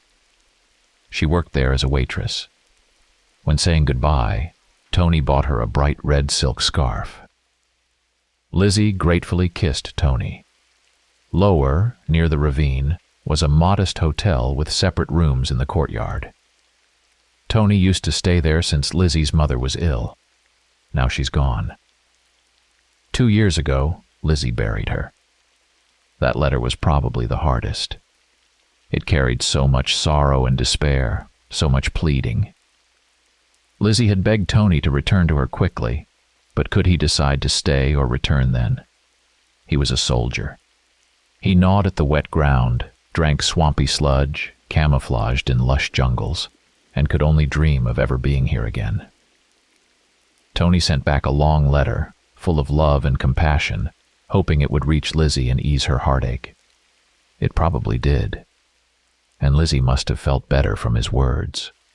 How many times had he repeated those words without letters after battles, without any assurance that she would hear them? Yes, Lisonville hadn't changed a bit. The same modest wooden houses, the same white sun-faded low wooden fences, and green lawns in front of them. Except the paint on the houses had peeled a bit, and the lawns had grown wild. The town seemed to be dying. No one could even repaint their homes. Tony turned left, toward the church, and for the second time that day was surprised. He had walked almost halfway through Lisonville and hadn't met a single living soul. Had everyone left? No. There by the fence stood one resident, but he looked at Tony strangely. His gaze was wary and somehow predatory. He didn't even respond to Tony's greeting. Tony walked past, feeling a chill run down his spine. What the heck, he thought. The next person Tony met also stood motionless by his fence, gripping the wooden slats, and his gaze became as oily as the previous ones as soon as Tony approached. Like zombies. Tony laughed to himself, but the laugh wasn't cheerful, more defensive. He was beginning to dislike the people and Lisonville itself. How could a normal person live in such an atmosphere? If only I could see Lizzie soon, he thought, relieved when he saw her house. But it didn't seem lived in either. The lawns were overgrown with weeds, choking the once lush rose bushes under the windows. The lilac on the corner had become dense and wild. The low fence in front of the house was leaning, the paint on it, like on the house, cracked and peeled in places, hanging in ragged strips. Could it be that no one lives here anymore? Tony thought as he slowly climbed the porch steps. They creaked under his feet. The door was unlocked, though the inside wasn't ransacked. The furniture was the same as the last time he visited, though it was covered in a thick layer of dust and had darkened. The window panes were covered with fly spots. The curtains faded. Where was Lizzie? Tony walked into the living room. Nothing had changed. Even the old photos still hung on the walls. There was Lizzie, her mother, Lizzie again. Everything remained in place. But there was no sense of life. What happened? Plague? Epidemic? Tony went outside. By the fence stood people, 5 or 6 of them, staring at him intently and expectantly. Among them, Tony noticed the first people he had met earlier. All were dressed in some shabby, greasy rags. They're sick. Tony thought when he saw a man with long, viscous saliva dripping from his lips. The town is really infected with some cholera. No wonder everyone in Windhead advised him not to come here. But Lizzie, is she sick too? Or dead? Tony's mind was in turmoil. On the war, he couldn't even think such a thought. But when Lizzie's letters stopped coming 6 months ago, he feared she had forgotten him, tired of waiting, found someone else. There were so many young, enterprising, reckless guys around. Maybe Lizzie fell for one of them. Maybe she got married. That's what Tony thought there. He thought and allowed everything. Everything except death. Now he didn't rule out even that. Wasn't it obvious from these unfortunate people that they were infected with some terrible, incurable disease? Could a normal, healthy person look with such glazed eyes unless drunk, high, or utterly exhausted? And when Tony entered Lisonville, and now, the expressions on these people's faces hadn't changed. They remained impenetrable. Their eyes glazed and continued to cloud. And one of them even grinned so maliciously that Tony involuntarily recoiled and painfully scratched himself on the nettles entwined in the low branches of the lilac. Tony felt uneasy. He wasn't afraid of these people, but he felt he needed to be cautious around them. A madman's actions are unpredictable. Maybe that's why they looked at him in Windhead as if he were crazy, so eager to get into this hellhole. Tony hesitated. Who to ask where Lizzie was now? Maybe she managed to get out and leave. She couldn't have stayed here after her mother died in this heating environment. Tony decisively headed towards the church. There, in the center, he thought, he would more likely find a sane person and get all the answers. The crowd, like it was tied to him, followed Tony but kept a distance, seemingly waiting for something. Like wolves, Tony thought, never taking his eyes off them. From afar, he saw the familiar cafe with the large faded sign, Thomas Paine. Lizzie used to work there, so Thomas Paine should know where she went. Who else? On the narrow winding path, Tony turned towards the cafe. At the entrance, arms crossed over his broad chest, stood the owner himself. Tony still remembered him. Thomas Paine remained a large and strong man. Seeing Tony, he seemed not to react to his appearance, not even raising an eyebrow, but noticing the crowd trailing Tony. He arched his back, dropped his arms, clenched his huge fists, and glared at the followers. They stopped, hesitant to move further, but Paine found it insufficient. He suddenly barked, "Get lost, mutts!" And the crowd immediately thinned out, soon completely dispersing into the hidden corners. Tony was surprised, but didn't change his decision. Approaching Thomas Paine, he was about to ask about Lizzie when he suddenly saw her through the cafe's window. She stood frozen, staring right at Tony. "Lizzie, Lizzie." His mind pounded, and he barely restrained himself from rushing to her. Something held him back. What? He couldn't understand. But he felt he was doing the right thing by not rushing to her. Besides, he wouldn't be able to bypass the giant Paine, who towered over him like a colossus. Dealing with this one would take a while, Tony thought, and looked back at the cafe window, but Lizzie had already disappeared. Hadn't she recognized him? Thomas Paine gave Tony what seemed like an appraising look, like a butcher evaluating livestock before slaughter. Tony tried to distract himself from these intrusive thoughts. He suddenly wanted to meet Lizzie alone. Where could he send Paine? Tony asked, "Your town is small. I guess there's no place to stay overnight?" "Why not?" Thomas Paine looked at him arrogantly. "I have rooms nearby. You can rent one and spend the night." "Wonderful," Tony exclaimed, not hiding his joy. Here was a chance to get Paine away. "Then maybe you could prepare one for me? Do you have help?" "I'll send my wife," Thomas Paine said. "Room 11. It's the warmest. Wait near it. Lizzie will be there soon. How long are you staying?" "I don't know yet. Maybe a day, maybe more. Depends on my business." "Business?" Thomas Paine smirked. "What business could there be in our quiet town?" "I'm meeting someone here." Tony lied without blinking. "We have an arrangement. He should arrive soon. Maybe tomorrow." "Well, business is good. Room 11. Go diagonally. My wife won't take long." Thomas Paine turned and disappeared into the cafe. Lizzie, Lizzie. Tony's mind raced. Could she have become this clumsy Paine's wife? Couldn't she wait for me, or did something serious happen? Tony didn't know what to think. All the hotel cottages looked the same, differing only by small, nailed-on numbers. Tony easily found room 11 and anxiously waited for Lizzie. He hoped she would come alone so they could talk without interruption. 5 minutes later, the girl appeared from behind the cafe and slowly approached. Tony was on edge. It was her, his Lizzie. Though she had changed, she looked gaunt and darker. He would recognize her among 1,000. How could he forget those dear features? They had appeared in his dreams throughout the long 3 years of separation. How many times had he imagined their reunion?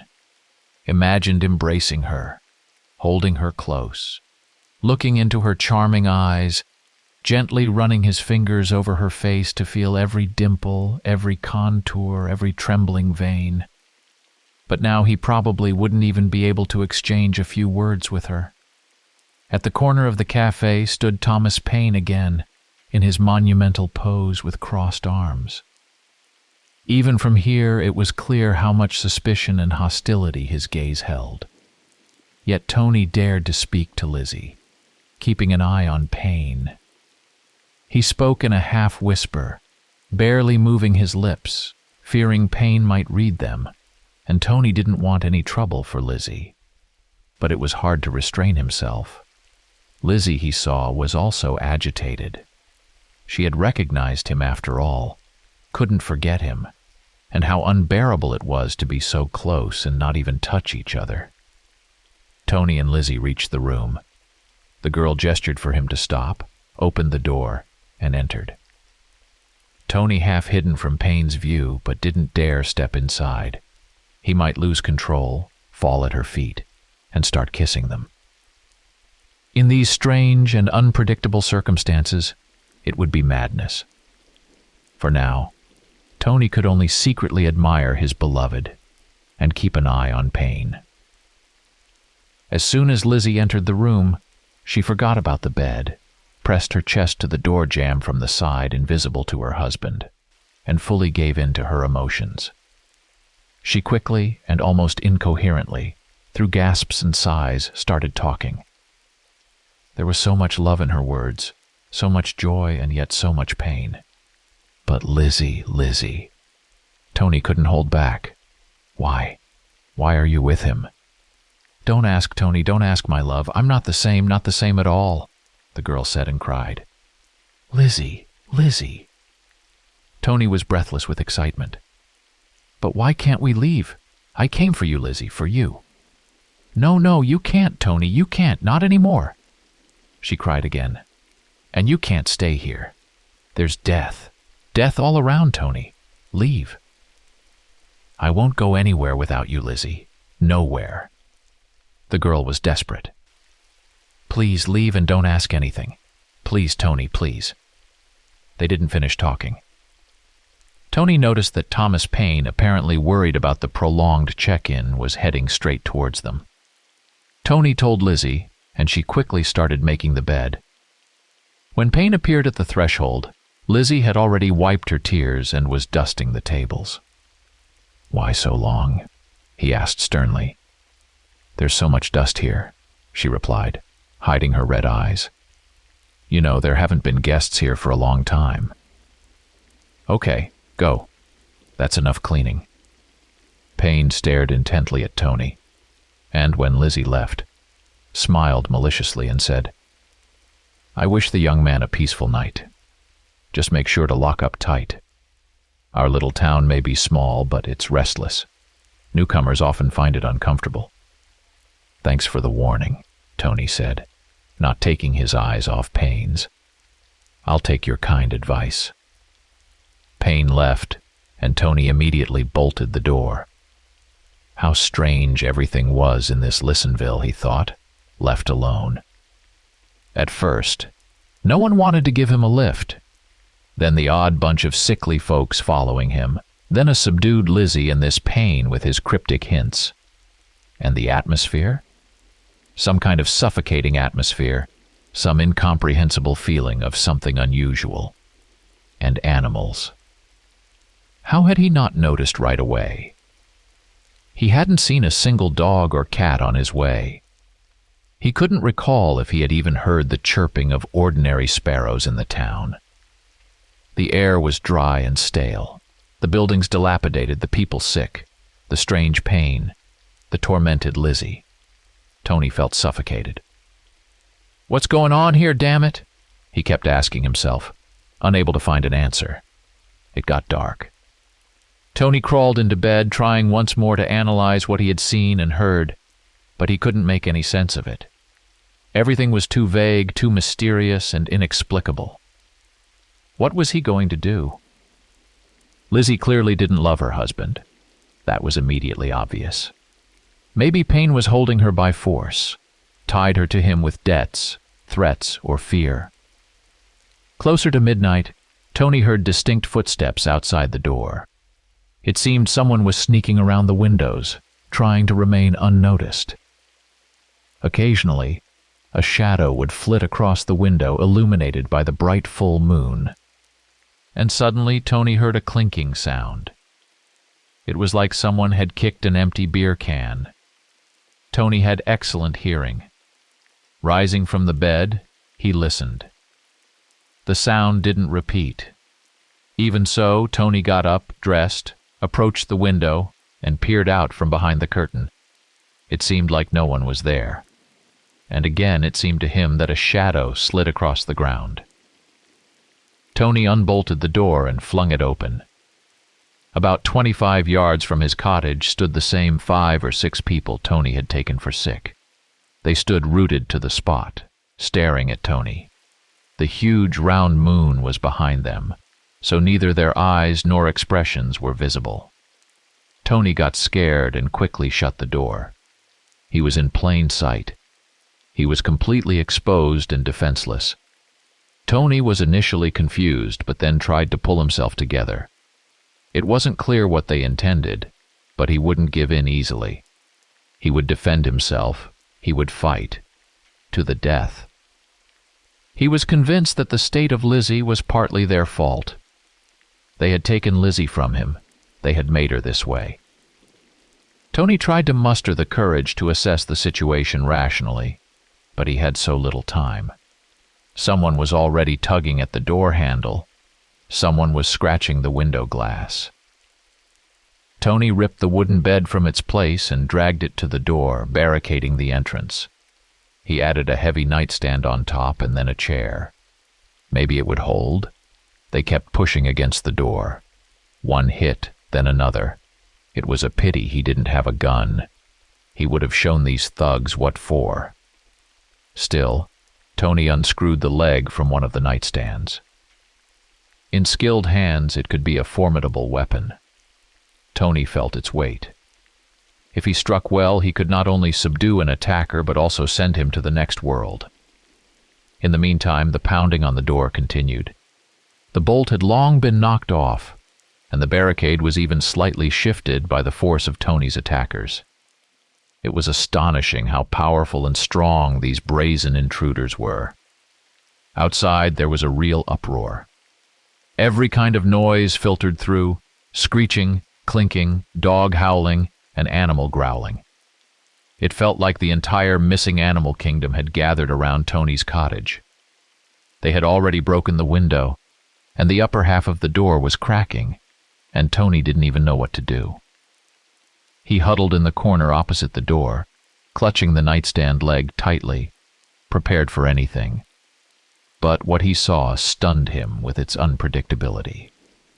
When the upper half of the door shattered into splinters from another strong blow, the gaping maw suddenly revealed a snarling, slobbering muzzle of a huge wolf. Its bloodshot eyes glowed with madness, looking ravenous.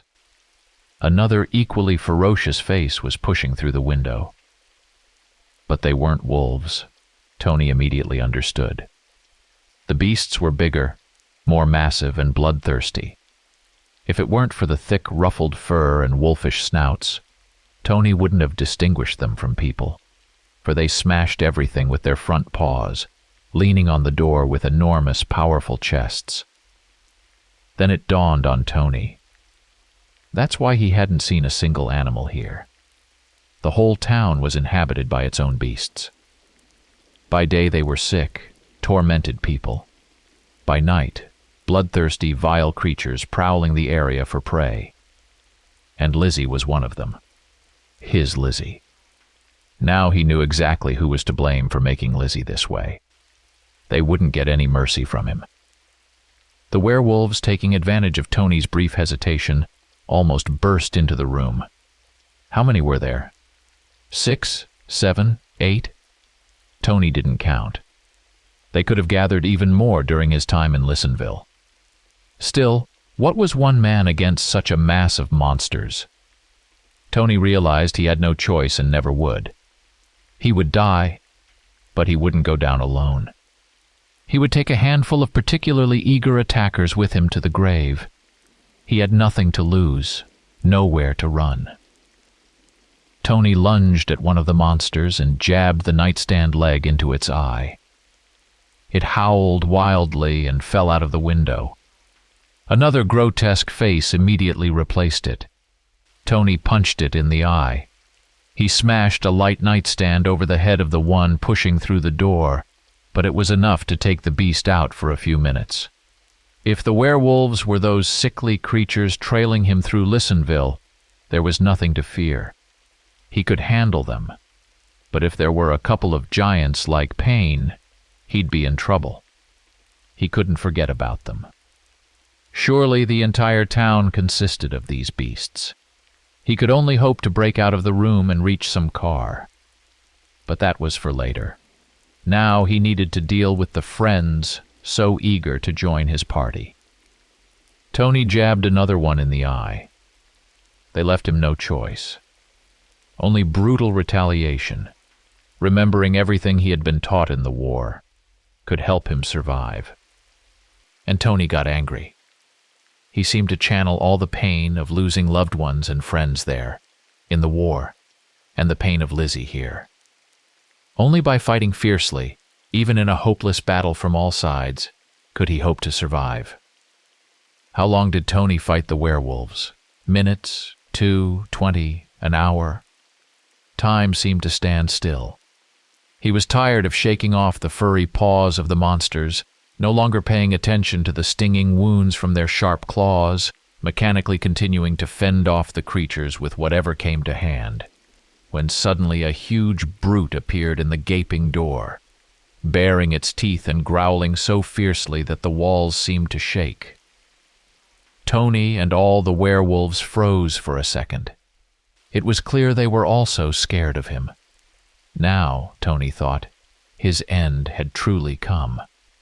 He couldn't handle the giant pain in this confined space, and breaking free wasn't easy. Even those who seemed unconscious under the window could attack at any moment.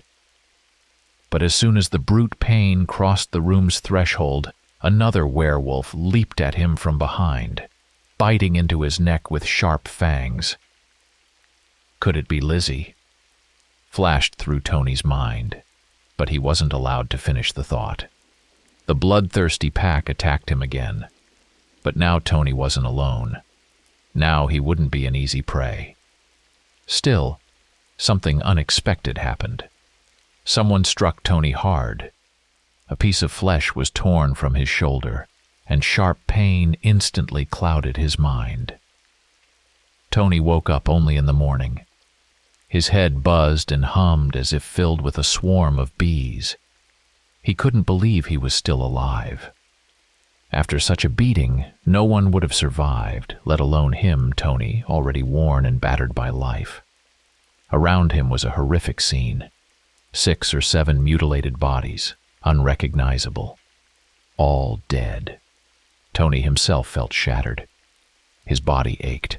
His shirt was in tatters, his chest covered in blood, his arms and shoulders scratched, one eye swollen shut, and he could barely see. But there was no time to lie around. He had to find Lizzie quickly, take her and get away from here. Tony got up, slowly made his way to the exit, stepping over the bodies, but stopped at the threshold. Under the window, unnaturally sprawled, lay Lizzie, horribly mutilated, with her throat torn out. Tony's legs gave way. In a daze, he collapsed next to her.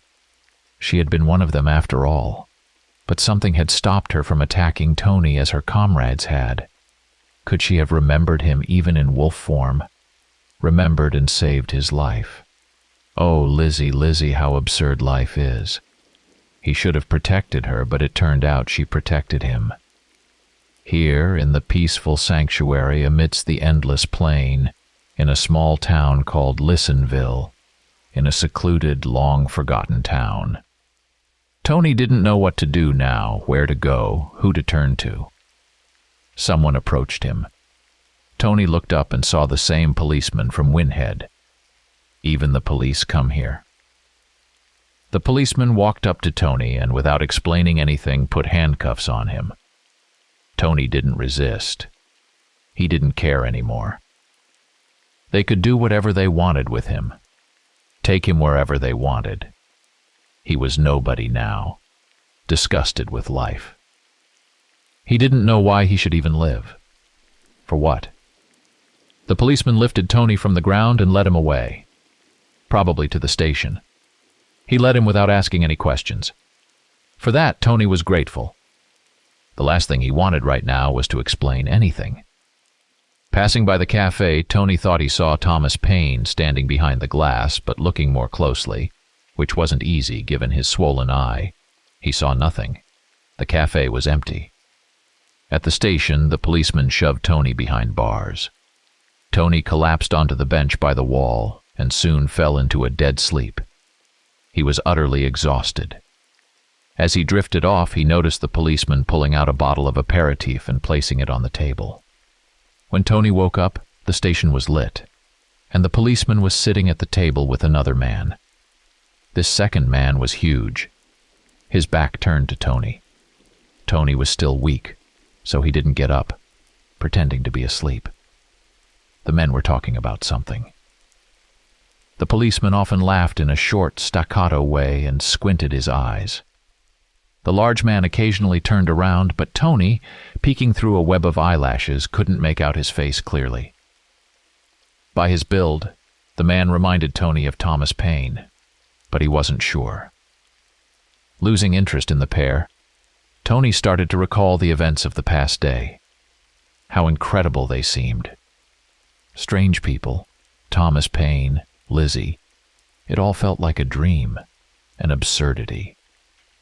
Tony sat up. Maybe it was time to confront these idiots. By what right were they holding him here? Had he robbed someone? Killed someone? Tony was about to shout at the policeman, but the policeman noticed Tony had awakened and nudged the man sitting next to him. The man half turned, and Tony almost screamed. The big guy was indeed Thomas Paine. Seeing Tony, Thomas Paine grinned broadly, showing his teeth, and growled low like an animal. At that moment, the muscles on his arms, shoulders, and back tensed and bulged, his shirt started to tear, and his torn, bloody face began to transform into the hideous muzzle of a wolf. A monstrous, bloodthirsty, enormous wolf. Story 3. The flickering light of the fireplace danced across the room, pulling the old interior out of the darkness. The wood, consumed by flames, crackled soothingly. The dim light, soft and warm, gently enveloped him, weary from the night's hunt. The frenzied run through the night forest, the careful waiting for the right moment, the fierce attack, and finally, the long-awaited satiation. All of it made him drowsy. He lay on an old couch, relaxed, his head resting on a soft pillow, his eyes half closed. He felt a great calm, the kind that comes only with complete fullness after a long, exhausting hunger. He breathed deeply and evenly, drifting in a sweet half-sleep. His body, now replenished with the necessary nourishment, was recovering, pulsating with bliss. The deep wrinkles on his frightening gray face had smoothed out a bit, and his features had become more human-like than usual. He was bare to the waist, his ashen skin softly reflecting the firelight. His body was long and sinewy, but now his belly was rounded and distended, filled with food. Several slashes were visible on his arms and chest. If someone had been able to observe the strange creature this night, they might have doubted that it was the same beast that had attacked a band of robbers in the night forest with a demonic scream. Could this long, thin figure with ashen skin really be the terrifying monster that, roaring and howling furiously, had scattered an entire gang of hardened bandits in the midnight darkness? The poor souls likely thought that Fahrenheit himself had come for their sinful souls.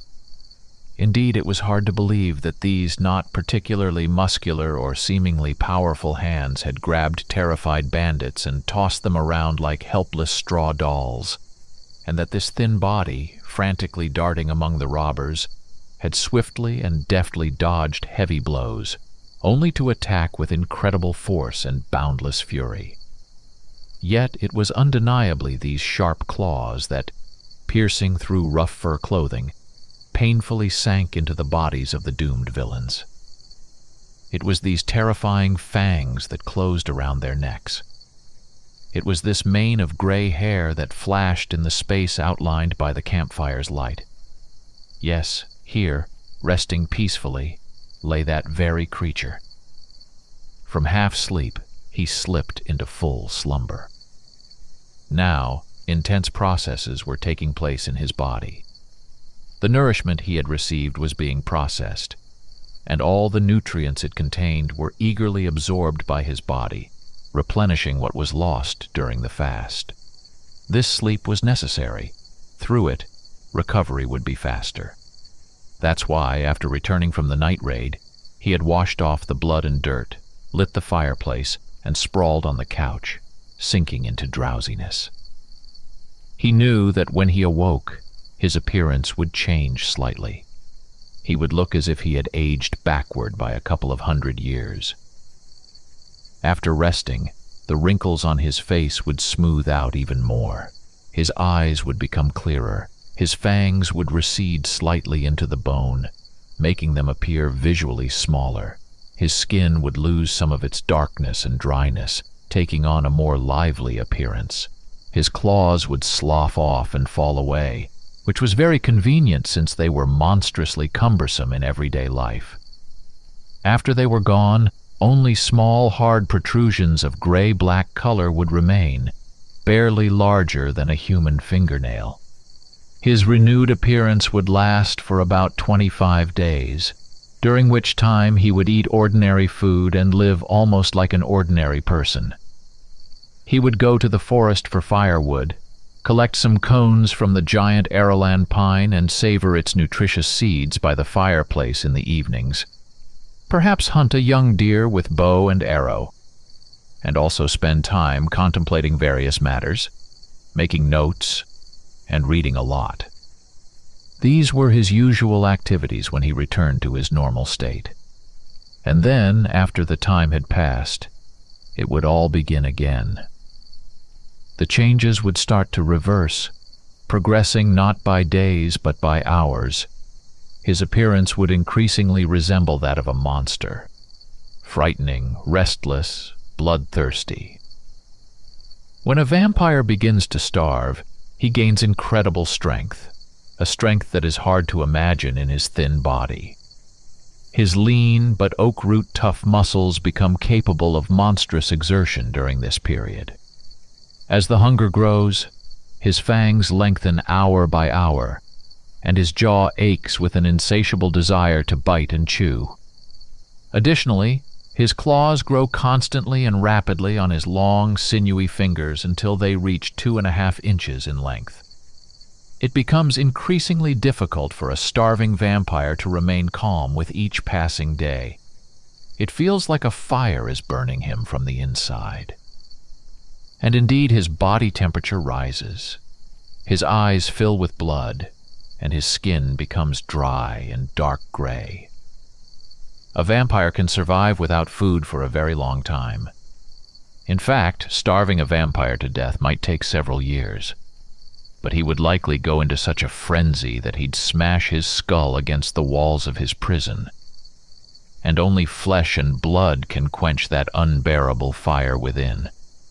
And they must be human. Hunting animals can only partially and temporarily satisfy the hunger, and only the human body contains the substances that are absolutely necessary for the vampire, which he cannot obtain in any other way. Since all vampires were once human, they periodically require another human to temporarily and at least partially restore their humanity. That's why he left his home on a high hill amidst the Aralan forest this night, and rushed swiftly to the place where, while wandering through the thicket in search of medicinal herbs, he had earlier discovered the bandits' camp and had watched from afar as they cursed and almost drew weapons while dividing their loot. He didn't want to take unnecessary risks and had initially planned to quietly snatch just one of them, sneaking up from behind, covering his mouth, and driving his deadly claws into his neck. He would have dragged him further into the thicket and consumed his life-giving flesh. But that didn't work out. He had to fight a dozen villains, and perhaps, despite all his strength, they would have finished him off if they had been surrounded by daylight. But in the dense forest, immersed in the darkness of night, they couldn't see beyond the light of the small campfire where a couple of rabbits were roasting. He, a night hunter, could see in the dark without any trouble.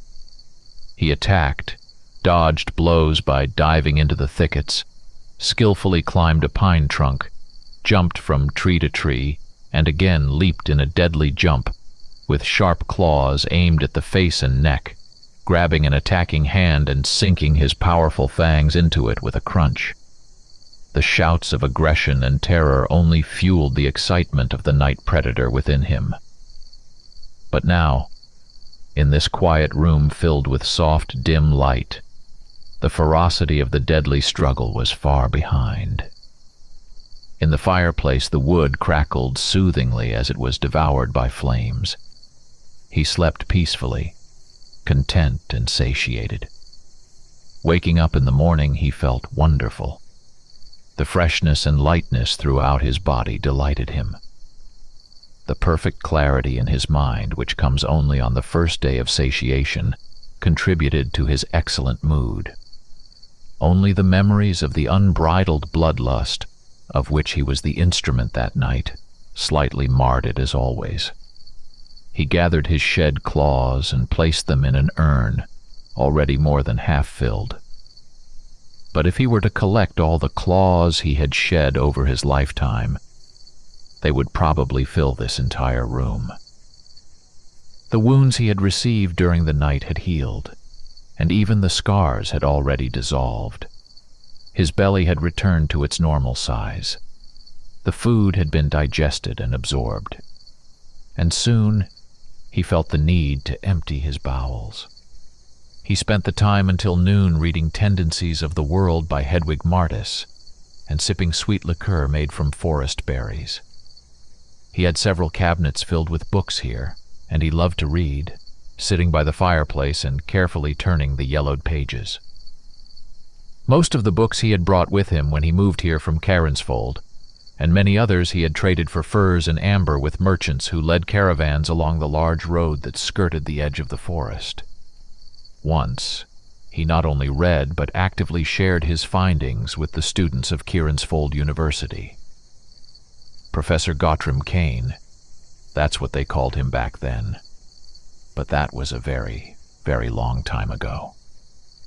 The wild Arelyn applewood, added to the fireplace, burned with a pleasant aroma.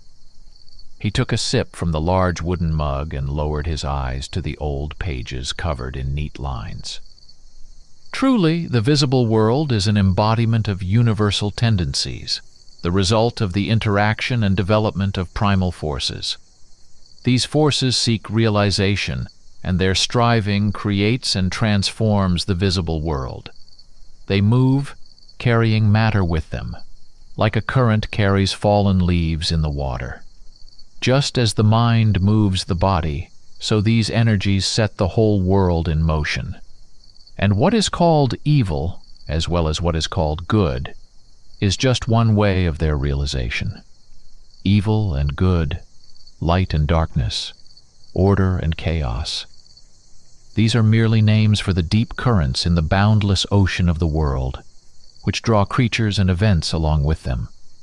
To act on the level of forms, they need objectification. By incarnating in various beings, these energies find the possibility of realization. The different actions of a creature are their manifestations. All living beings become their conduits, human, animal, or monster. All manifest through their actions certain tendencies of the world. And often, to our great regret or amazement, we can see how different forces interact and intertwine, and how all of this, the good and the bad, the pleasant and the abhorrent, blends together in one being. Gottram set the book aside, leaned back in his chair, and relaxed, running his hand over his face. It was now more human than it had been yesterday, no longer presenting such a terrifyingly grotesque grimace. His lips were no longer so horribly pulled back by his fangs and could close naturally. The muscles in his face were no longer locked in monstrous tension. His breathing was even. He had long grown accustomed to the duality within himself. For him it no longer seemed either frightening or surprising. It had simply become a normal part of his existence. After all, he had spent not just years, nor even decades, but long, dreadfully long centuries in these macabre transformations. Indeed, he had grown used to being a monster, used to being a conduit for the terrifying demonic force that awoke within him with unyielding regularity, demanding absolute obedience. It was impossible to resist the burning hunger that raged in his chest like a searing flame and throbbed painfully in every thought. At first he had sincerely tried to overcome his monstrous flaw, to decisively and irrevocably reject his second nature once and for all. But to his bitter disappointment, every attempt ended in hopeless surrender. He remembered how once, when he was younger, and hunger clouded his mind with particular intensity, he had locked himself in a room and thrown the key far away through a crack under the door, then sat down on the bed in a meditative pose, trying to convince himself that he could conquer this hunger, that there couldn't possibly be anything within him that he couldn't control. But even now, having lived as a vampire for centuries, and having learned to maintain at least a portion of his human nature unclouded during times of hunger, he knew that there could be no talk of completely overcoming the nature of the monster. And then, with that locked door, the outcome had been that he had raged madly around the room, throwing furniture around, inflicting wounds on himself, howling and roaring, rolling on the floor, grinding his teeth and writhing in pain from his clenched muscles, and all the while hopelessly losing his grip on reality. It had ended dismally. When consciousness returned to him, he found himself greedily tearing into the flesh of a young girl. "Enough. I won't remember that," he muttered. He rose and approached the mirror, grim and agitated by the sudden flood of memories, and lit the lamp on the table. His gray face with pale but expressive eyes stared back at him from the glass. "The forces that move the world, they move it very recklessly," he murmured, staring into his own eyes. He opened his wide mouth and ran his tongue over the tips of his sharp teeth. "All right. Time to go check the scene of last night's brawl," he thought to himself. "Among the bandits' stolen goods there should be something valuable." He ate a few pine nuts, finished the liqueur from the wooden mug, dressed, and left, locking the door behind him with a large iron key.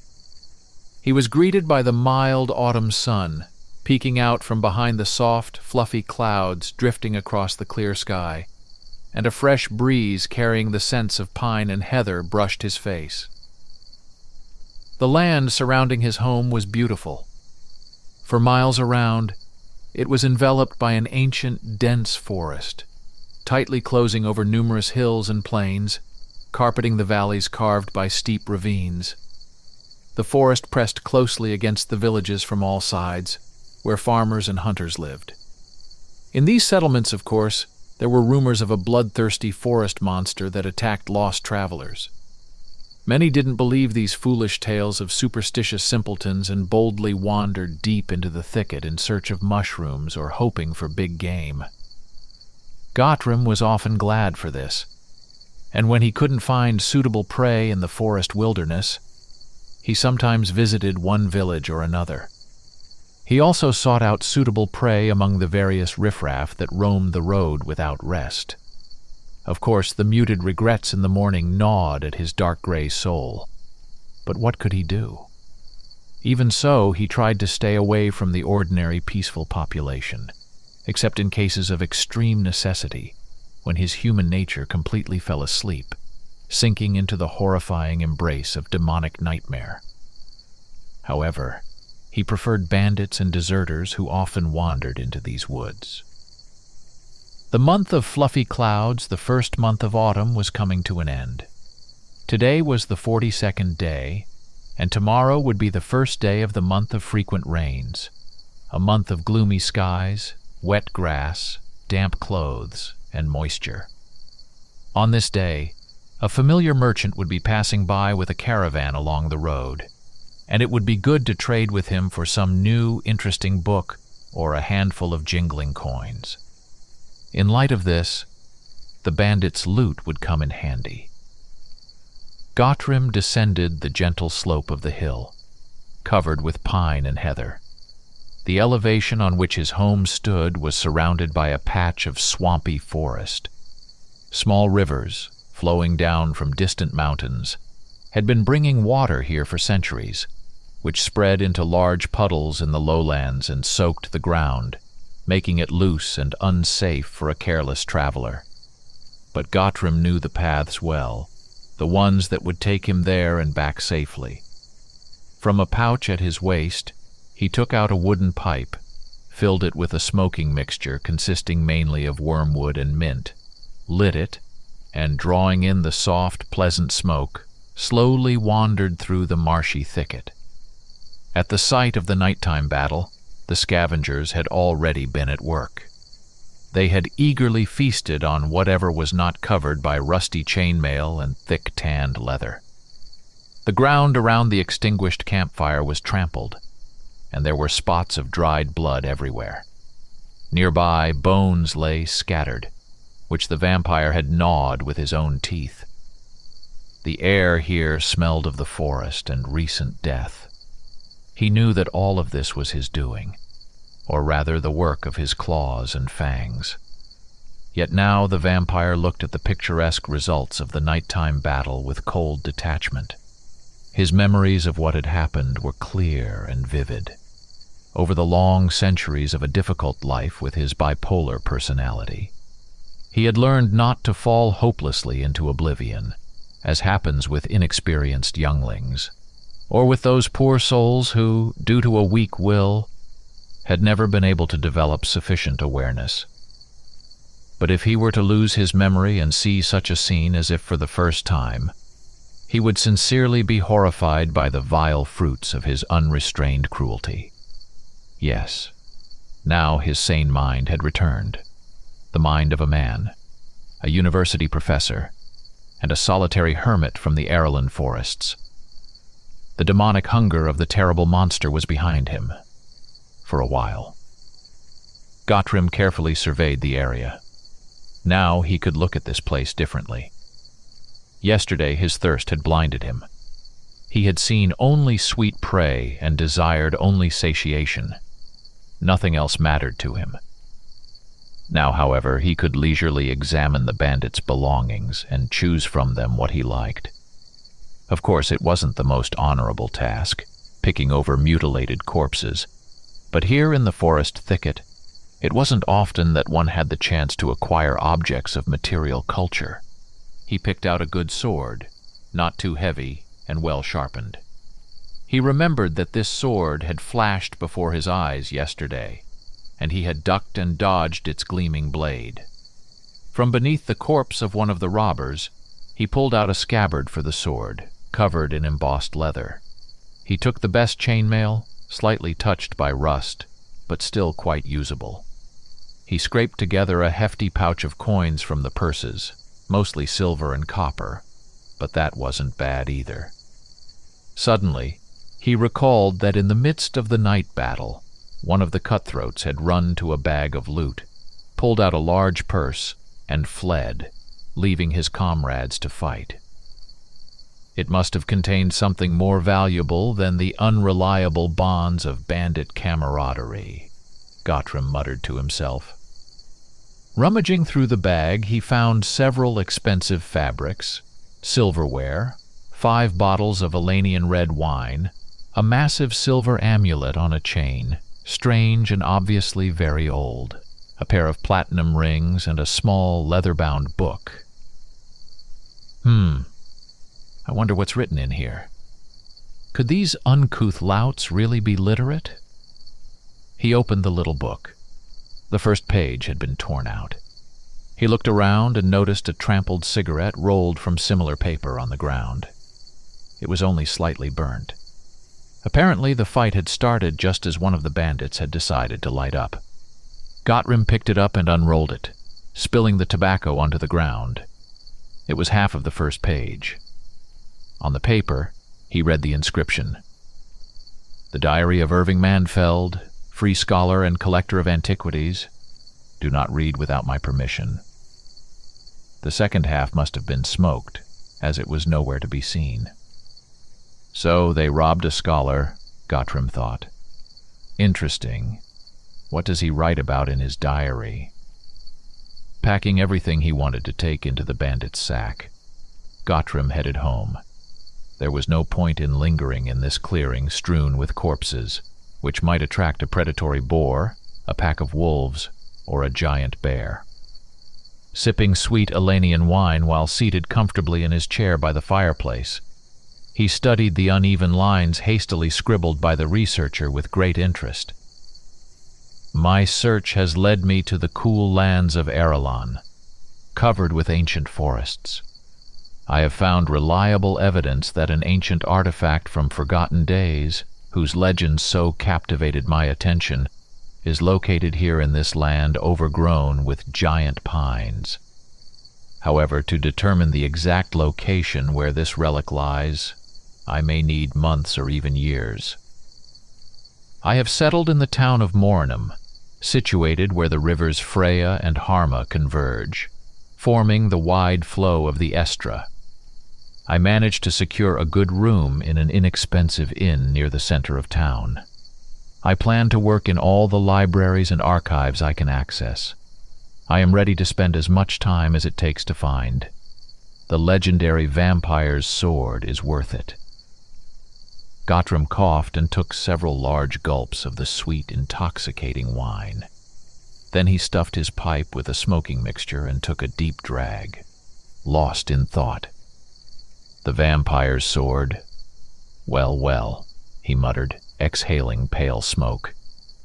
Now that's interesting. This relic is truly of great importance. This artifact, this weapon, is worthy of attention, if only because it belonged to a monster, a demon in the flesh, who managed to turn his dreadful curse to good. This legend is little known in our times, but certain information about these events can be found in old sources. Kelbert of Manorum, Orenfast of Melna, and Etterbach the Wise all mention the vampire, a protector of common people. They all tell the legend of how the noble warrior Roger Adalric, struck by a vile curse, in a fit of frenzy, brutally tore apart his family. That's horrifying, thought Gottrim. I read about this in Kelbert of Manorim. I left my family behind long centuries ago and never saw them again. I don't even know where their remains lie.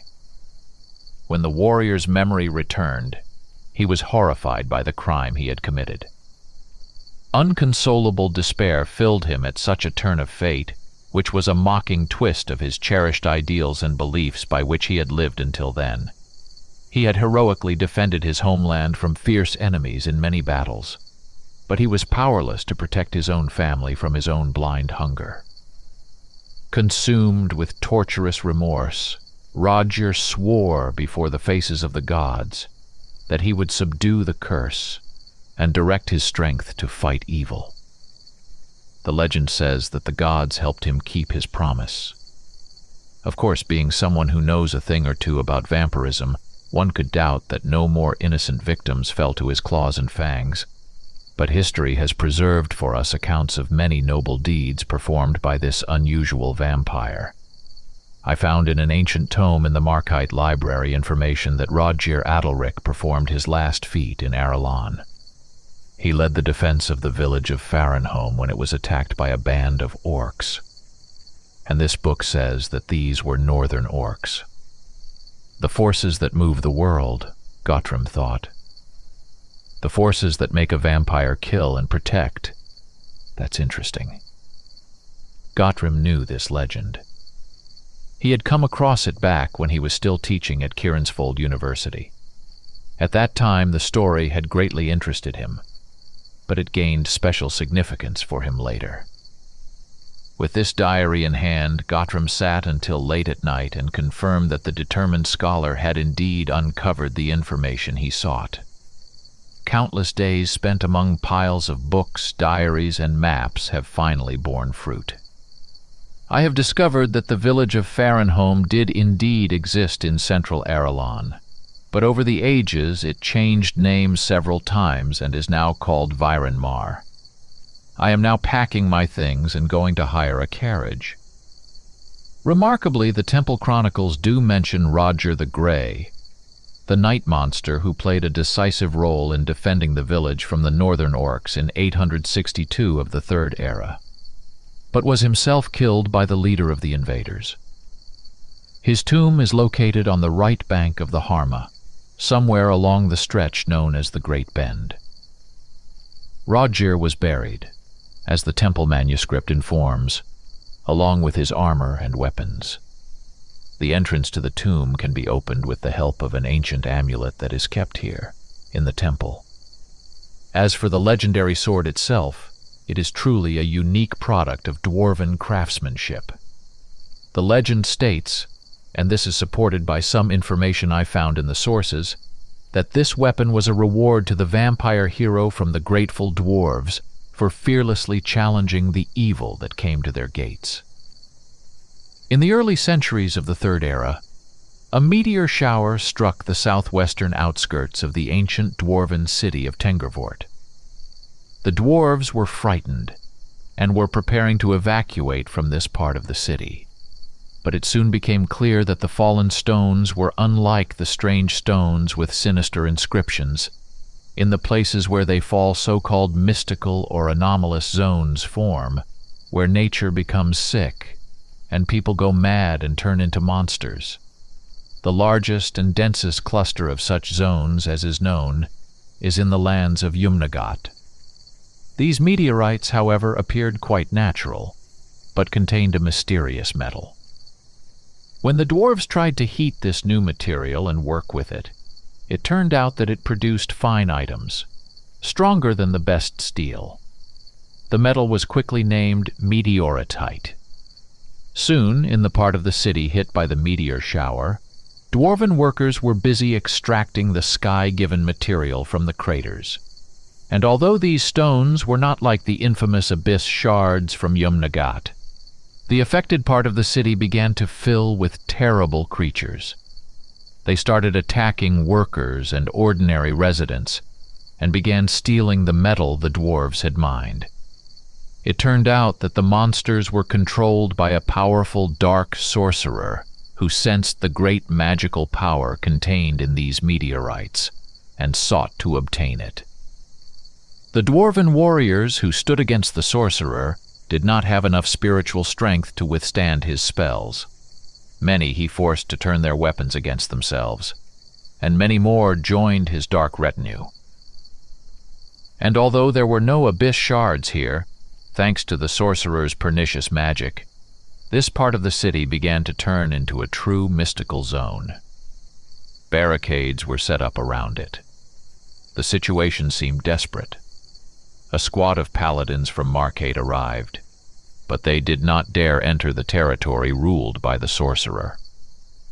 It was clear that he wielded such power that even the protection of the holy warriors of Viorian would be powerless here. However, it so happened that fate led Roger Adalric to this place.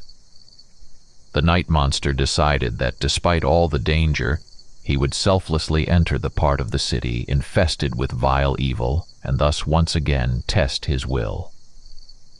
The commander of the paladins gave him his blessed sword, which provided some protection from destructive magic. Roger passed through the cursed area and retained his sanity. The will of the knight who had conquered the terrible monster within himself was strong. Cutting his way through many hideous creatures, he slew the wicked sorcerer and his spells dissipated. The leader of the paladins offered Adalric to keep his sword as a reward for doing their work, but he refused, not wanting to take the weapon from a noble warrior. Then the dwarves melted the paladin's sword, and mixing the dark bronze with the strange metal that fell from the heavens, they crafted 2 swords, equally exquisite and deadly. The leader's sword is probably still worn by someone in the upper ranks of the order, or perhaps it's stored in a place of honor. I know nothing about it. But Roger's weapon lies in the hero's tomb. So close, but I can't even look at it. The high priestess of the local temple firmly refused my polite request, and I only asked for the opportunity to inspect, sketch, and describe this marvelous artifact. It's unbearable. I am so close to my goal. I have come such a long and difficult way, and now I am forced to let some minor obstacle block my path at the very end.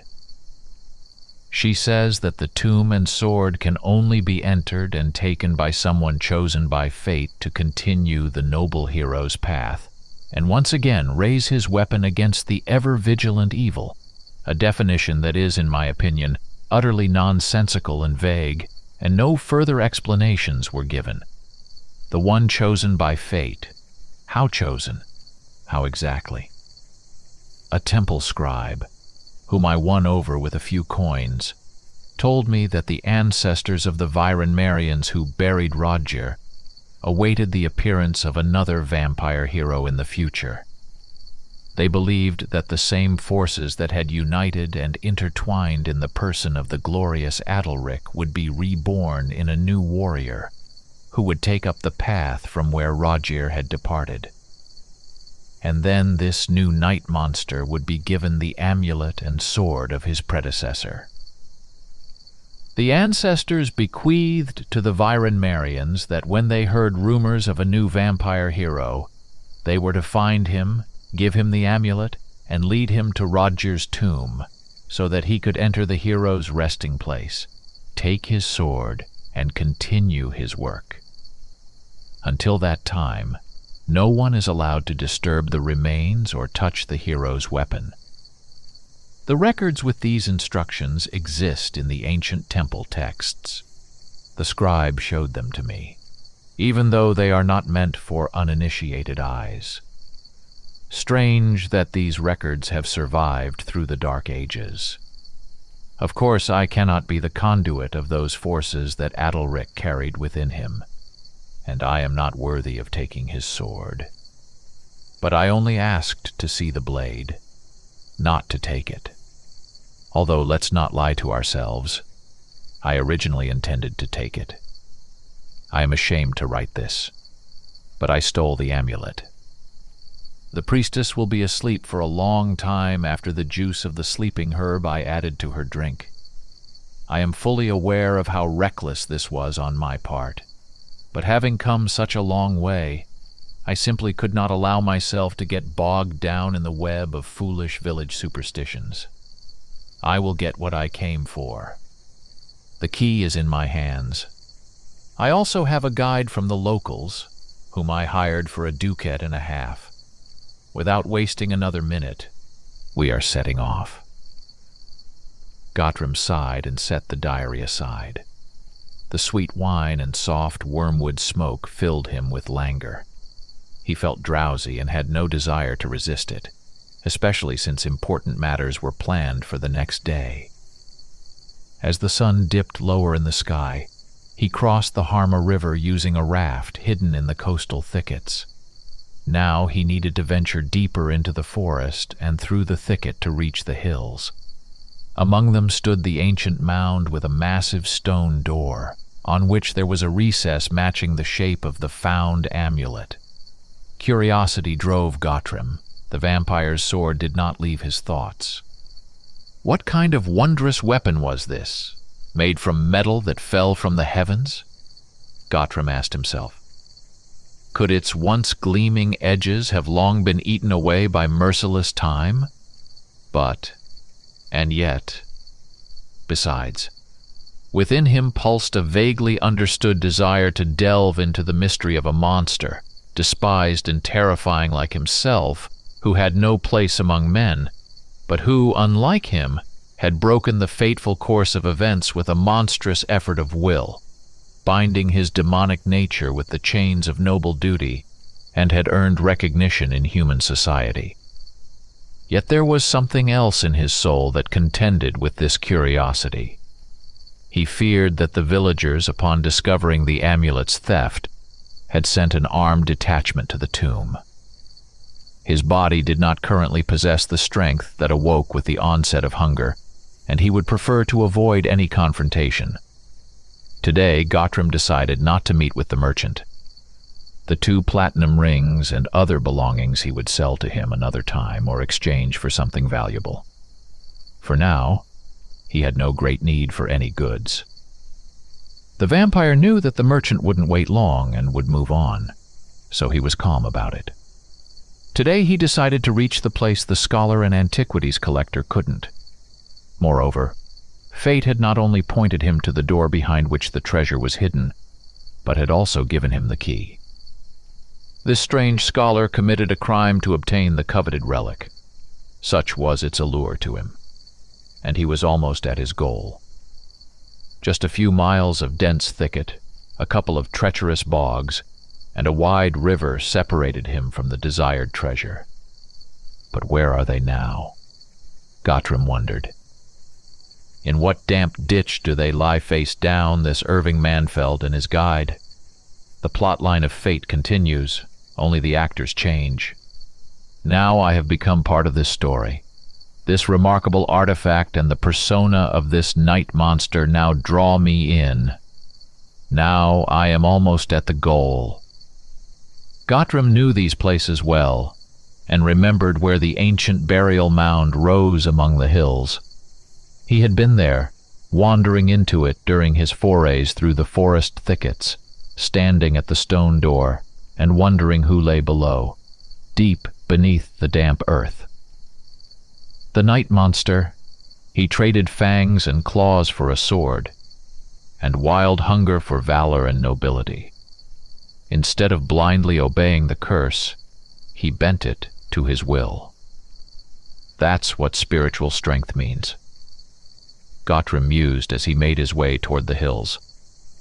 As he made his way through the thicket, the sky darkened with thickening clouds. They gathered overhead and over the entire Arelin forest in a heavy, sullen dome.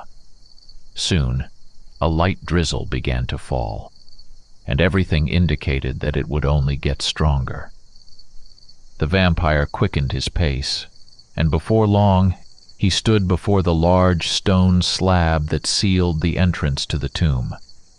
The grass around the burial mound was trampled by heavy boots, but Gottram sensed no presence. An inscription in ancient runes carved into a metal plaque set into the stone door of the tomb read, "The space beyond this door is sacred. Crossing the threshold, you submit to the spirit that dwells within. The spirit awaits the one who will take its place on the path and continue its work. If you are the one who is pleasing to it, enter." Gottram ran his fingers over the carved symbols. The metal was covered with ancient patina, and slick mold filled the recesses of the runes. That's why the priestess refused the scholar's request to inspect the sword, the vampire reflected. The scholar may be able to read the text in the half-forgotten language, but it is a warrior who must enter this door, a warrior and a vampire, a noble vampire, one who has the readiness and strength to become the second Rogier the Grey, the one who is pleasing to him, the one who will meet his spirit to ensure the continuity. But if the one who enters is not the one who should, what then? Maybe these are indeed just foolish superstitions. But who knows? By now, the weather had completely turned.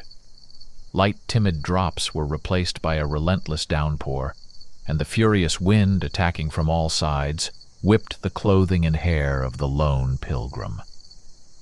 Gottram removed the ancient, heavy amulet of unusual shape from his neck and placed it into the recess on the stone door, after first cleaning the damp moss and dirt from it with his fingers.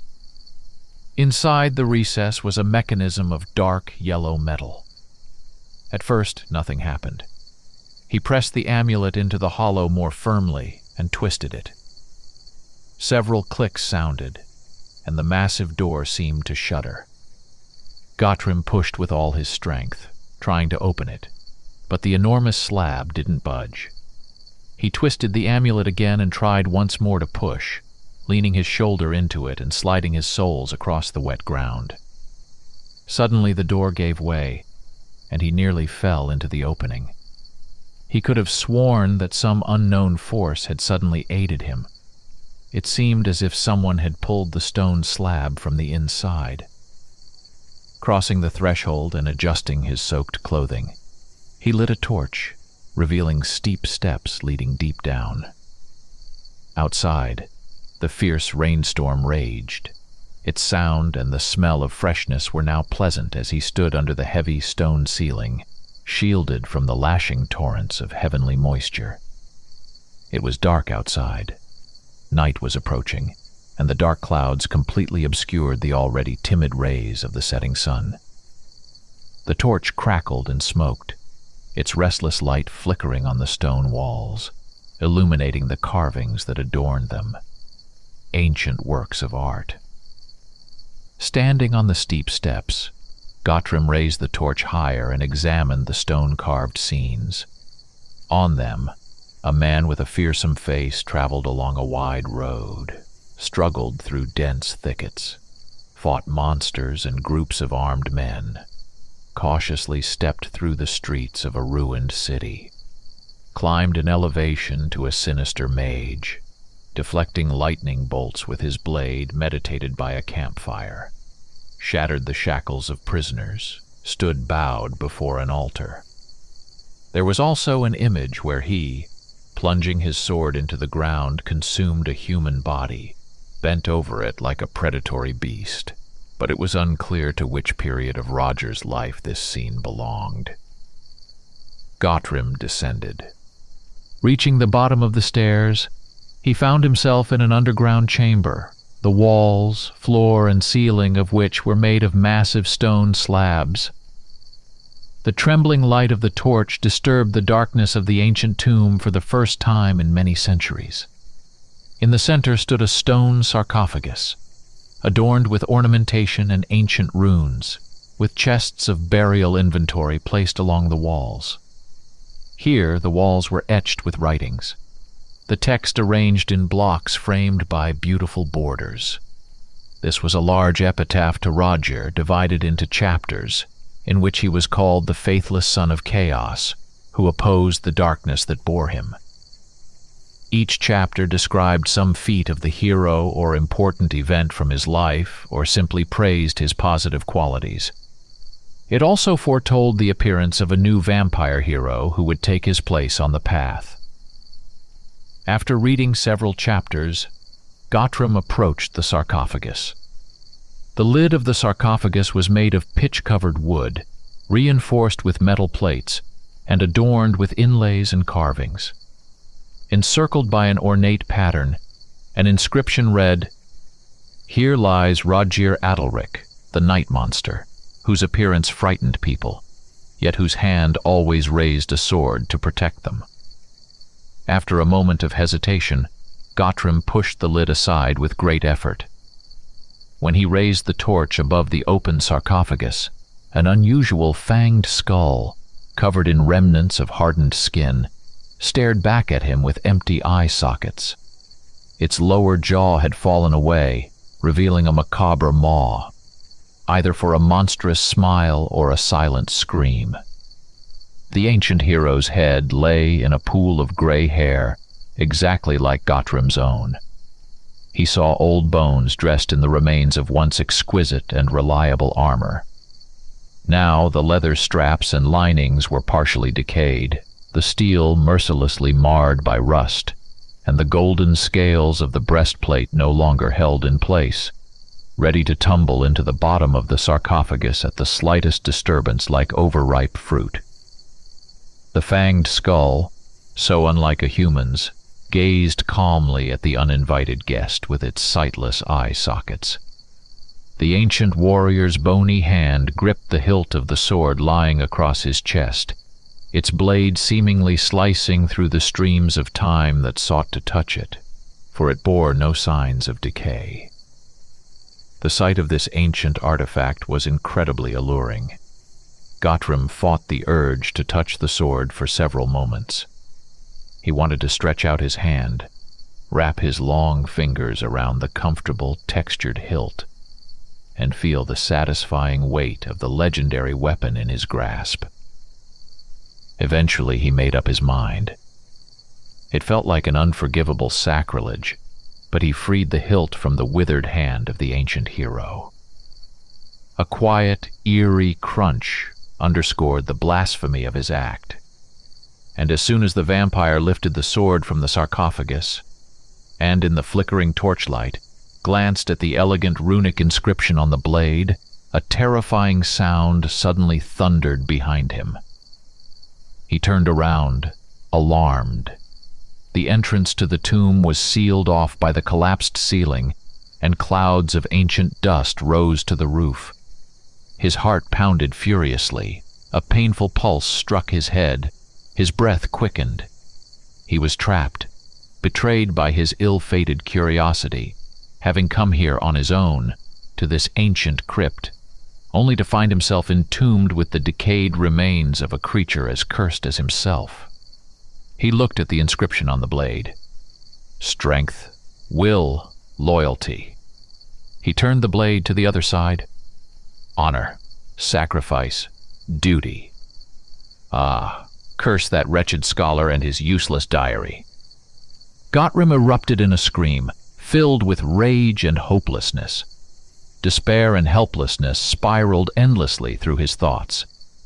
The grim, cold crypt, ominously silent and unpleasantly damp, had become his final resting place, a mocking and treacherous trap set by fate for the lonely, incautious hermit. He smoked all of his herbs, contemplating ways to escape from this dark burial chamber, which, judging by its design, seemed eager to once again confirm its sinister reputation. He was fully aware of the dire nature of his current situation, moving the massive stones weighing several tons by himself, even with the help of ingenious levers, which he didn't have, was impossible. Nothing could dispel the growing gloom that clung to his soul with slick, grasping tendrils. The whole world was beyond these walls. It was up there, beyond the heap of massive boulders, beyond the series of steep steps, and beyond the stone slab of the entrance door. He had entered here and left the entire world behind, and now the way was shut. Here, there was no sunrise, no sunset, only darkness and staleness, and an unseen but relentlessly approaching demise. Here, he saw neither the bright sun nor the pale, enchanting moons. Yet it seemed to him that several days had already passed since the fateful collapse. His torch had long since burned out, and he sat in the oppressive darkness, consumed by bleak thoughts, or wandered in circles, tracing the runes carved into the walls with his fingers. He longed for food and drink. He desperately wanted to return to his cozy house on the hill, where the fireplace and books awaited, where the sweet liquor and pine cone seeds beckoned. But still, this hunger was not yet as terrible. Not as terrible as the one that would come. And in such conditions, with no food at all, it would come much sooner. There would be a burning in his chest, and his mind would fill with dreadful thoughts. Of course, he would hold out. For a long time. He had learned to hold out for centuries. But what difference did it make when duration held no meaning? He couldn't leave this place. He could never break free. This was not the room with the wooden door and unreliable windows where he had once locked himself. He couldn't leave this room. And despite his centuries of experience, he wouldn't be able to hold on to his identity forever. Eventually, it would fade, blur, yielding to the nature of the beast. He would wear his claws down to the bone, scraping at the stone in a mindless attempt to escape and quench his thirst. He would batter the walls in hopeless fury. And again, Gottram thought, that dark wave will engulf me and rob me of clarity. Eventually, consciousness will retreat. This demon cannot be defeated. He would gnaw on the old bones of the hero. Oh, madness and tragic absurdity. The hero, a monster just like him. Painful, agonizing turmoil. But still a hero. And he would die here. His remains would also lie in this crypt. But before that, years would pass. Whole years of frenzy and decline. This is a small semblance of life itself, Gottram thought, sitting on the edge of the sarcophagus, his head bowed in the pitch darkness. Perhaps not my life, but the lives I have taken. After all, in the end, even the entire world is in some ways like this crypt. Of course, it is large, enormous, but still limited, and hostile. And the creature trapped within it, in this vast snare, suffers hopelessly from its destructive influences throughout its entire life, knowing that sooner or later it will perish from them. But I could have lived forever. I am an unnatural monster, in whose fate blessing and curse are intertwined. I could have lived forever. But here, in this dark stone cage, I am reduced to the state of a poor, limited creature, like those whose flesh I have consumed for centuries. His own life had been far from as brief as the lives of mortals untouched by the fatal hand of the curse, but still the world had been a trap for him too. Dwelling within it, he had sown suffering and suffered himself, helplessly succumbing to his dark instincts. His hands, his claws were stained with the blood of the guilty and the innocent, the blood of murderers, robbers, deserters, travelers, merchants, hunters, townsfolk, and peasants, men and women, adults, and even small children. Gottram winced at the memory. Their warm, salty blood had been sweet to him. Their fresh flesh filled him with blasphemous bliss. He devoured them with relish, with exultation, but above all, he was himself devoured by his inner demon. He consumed their flesh, and the curse mercilessly consumed his soul. He was a monster. He had always known that. But now, this realization was like the edge of a knife aimed at his heart. Now he understood it with painful clarity. All his life, a painful thorn had lodged in him, something contrary to his nature. He admitted to himself that he was tired. Over the centuries he had grown weary of being the battleground, this endless struggle within him, viscous and unceasing. When the curse first manifested, it was sudden and horrifying. Over time, he grew accustomed to it, adapted, gave in, resigned himself, allowed the demon to lull his humanity to sleep. But now, in light of such a dismal prospect, the painful conflict sharpened and exposed itself. His life, his long, centuries-long path marked by crimes, madness, and the pangs of a restless conscience, his strange existence now seemed to him simply sad and meaningless. But there will be no more meaning in my death either, Gottram thought. Yes, this is a pointless and absurd situation. It will be a pointless and absurd death. The death of one who, with enough caution, could have lived forever. But still, this event carries something within it, something fateful. All my life, I approached the brink but never crossed it. I couldn't make the choice. That choice was beyond me. I hesitated at the edge, unable to step forward. Now fate has pushed me from behind.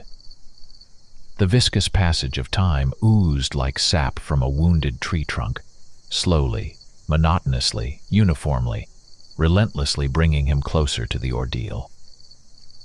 The oppressive atmosphere dulled his senses. He sat motionless on the edge of the sarcophagus in pitch darkness, his head resting powerlessly in his thin hands. Before him, a thick red candle burned brightly, one of those with which the prudent villagers had provided the deceased, so he could light his way to the afterlife. Finding these candles in the old, rotten chests, Gottrim used them very sparingly. He sat in a meditative pose on a platform made from his clothing.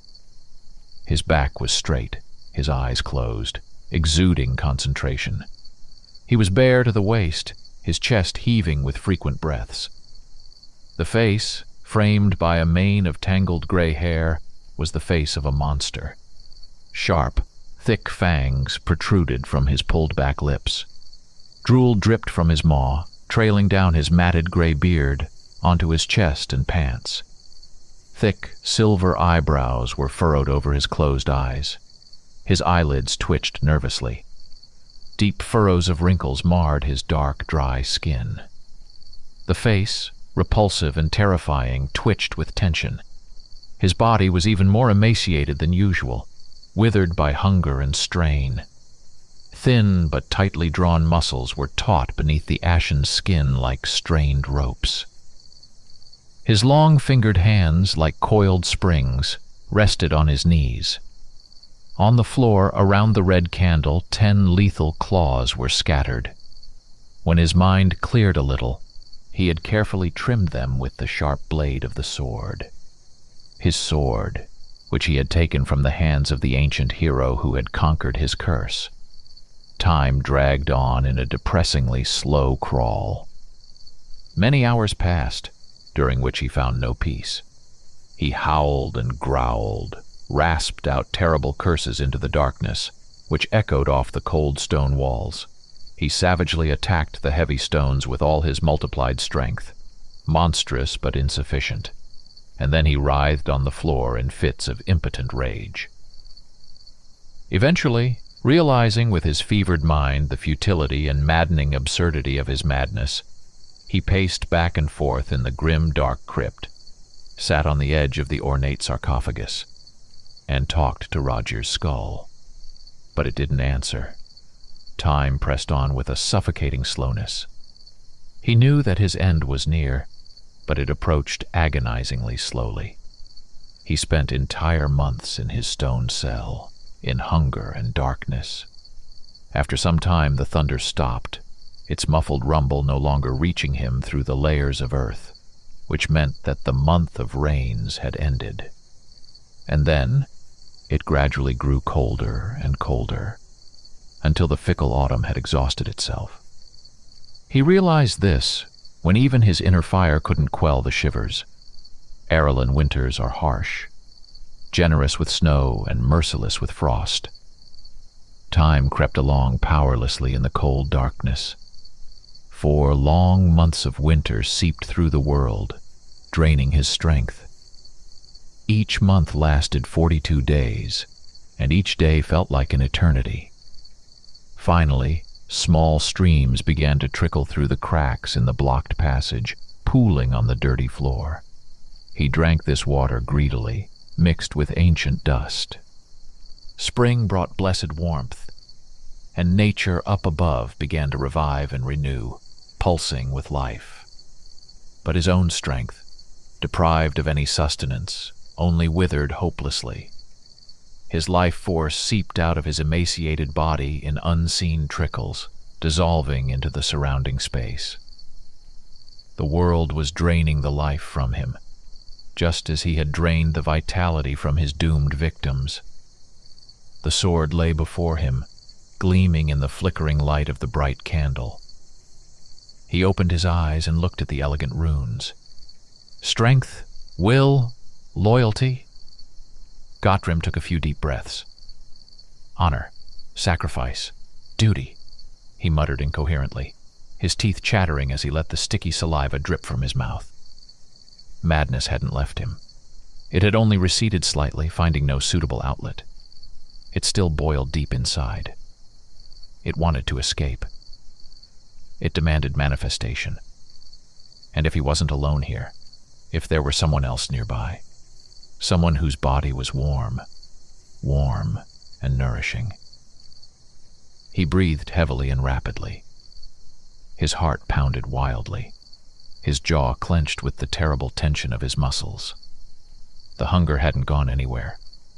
And how could it, when it was the absence itself? The void that must be filled. The void doesn't disappear unless it is replaced by something more substantial. And what could be more substantial, more valuable than what he usually filled this void with? Strength, will, loyalty, honor, sacrifice, duty. Saliva dribbled down his chin. Of course, the hunger couldn't disappear, but it couldn't be satisfied either.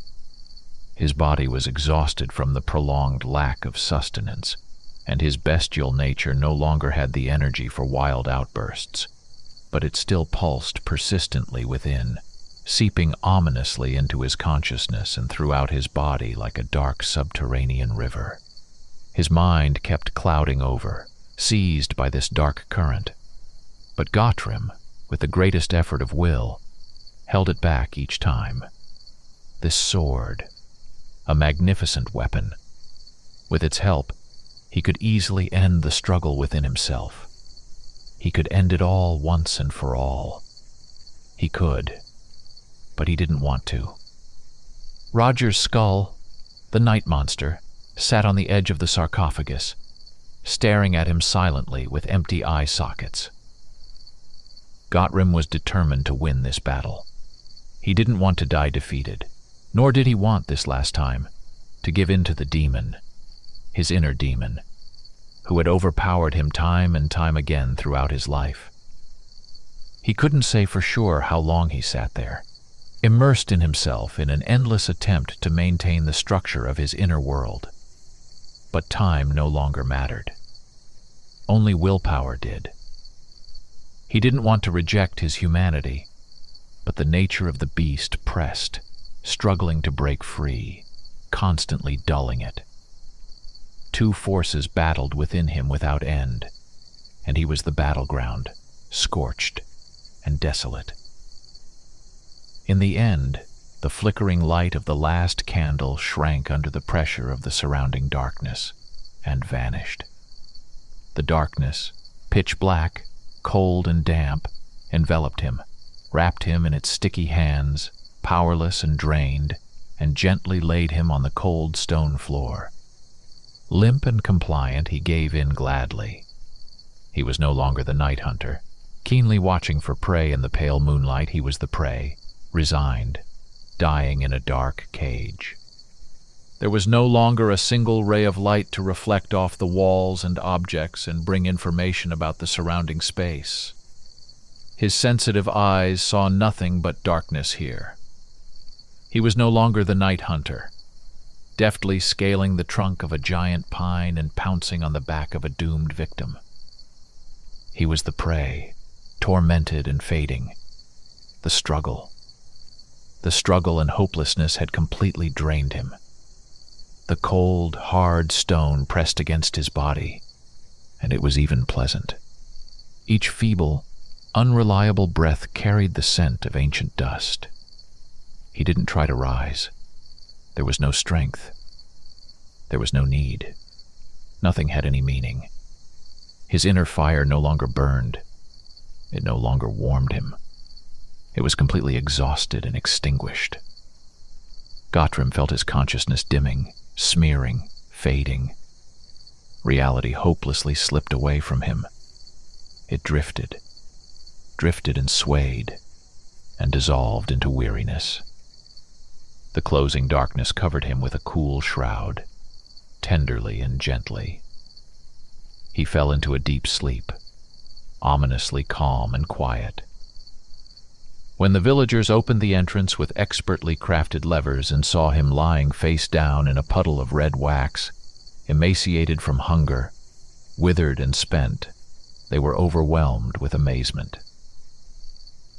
When word spread in the village that the tomb's door had been opened and the entrance to the inner chamber was blocked, the high priestess, along with a group of villagers, decided to enter the crypt to ensure that the hero's tomb had not been plundered and his remains desecrated.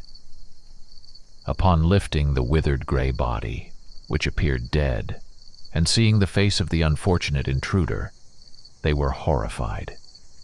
And, to their great surprise, he was still faintly breathing, though each of these feeble breaths could have been his last.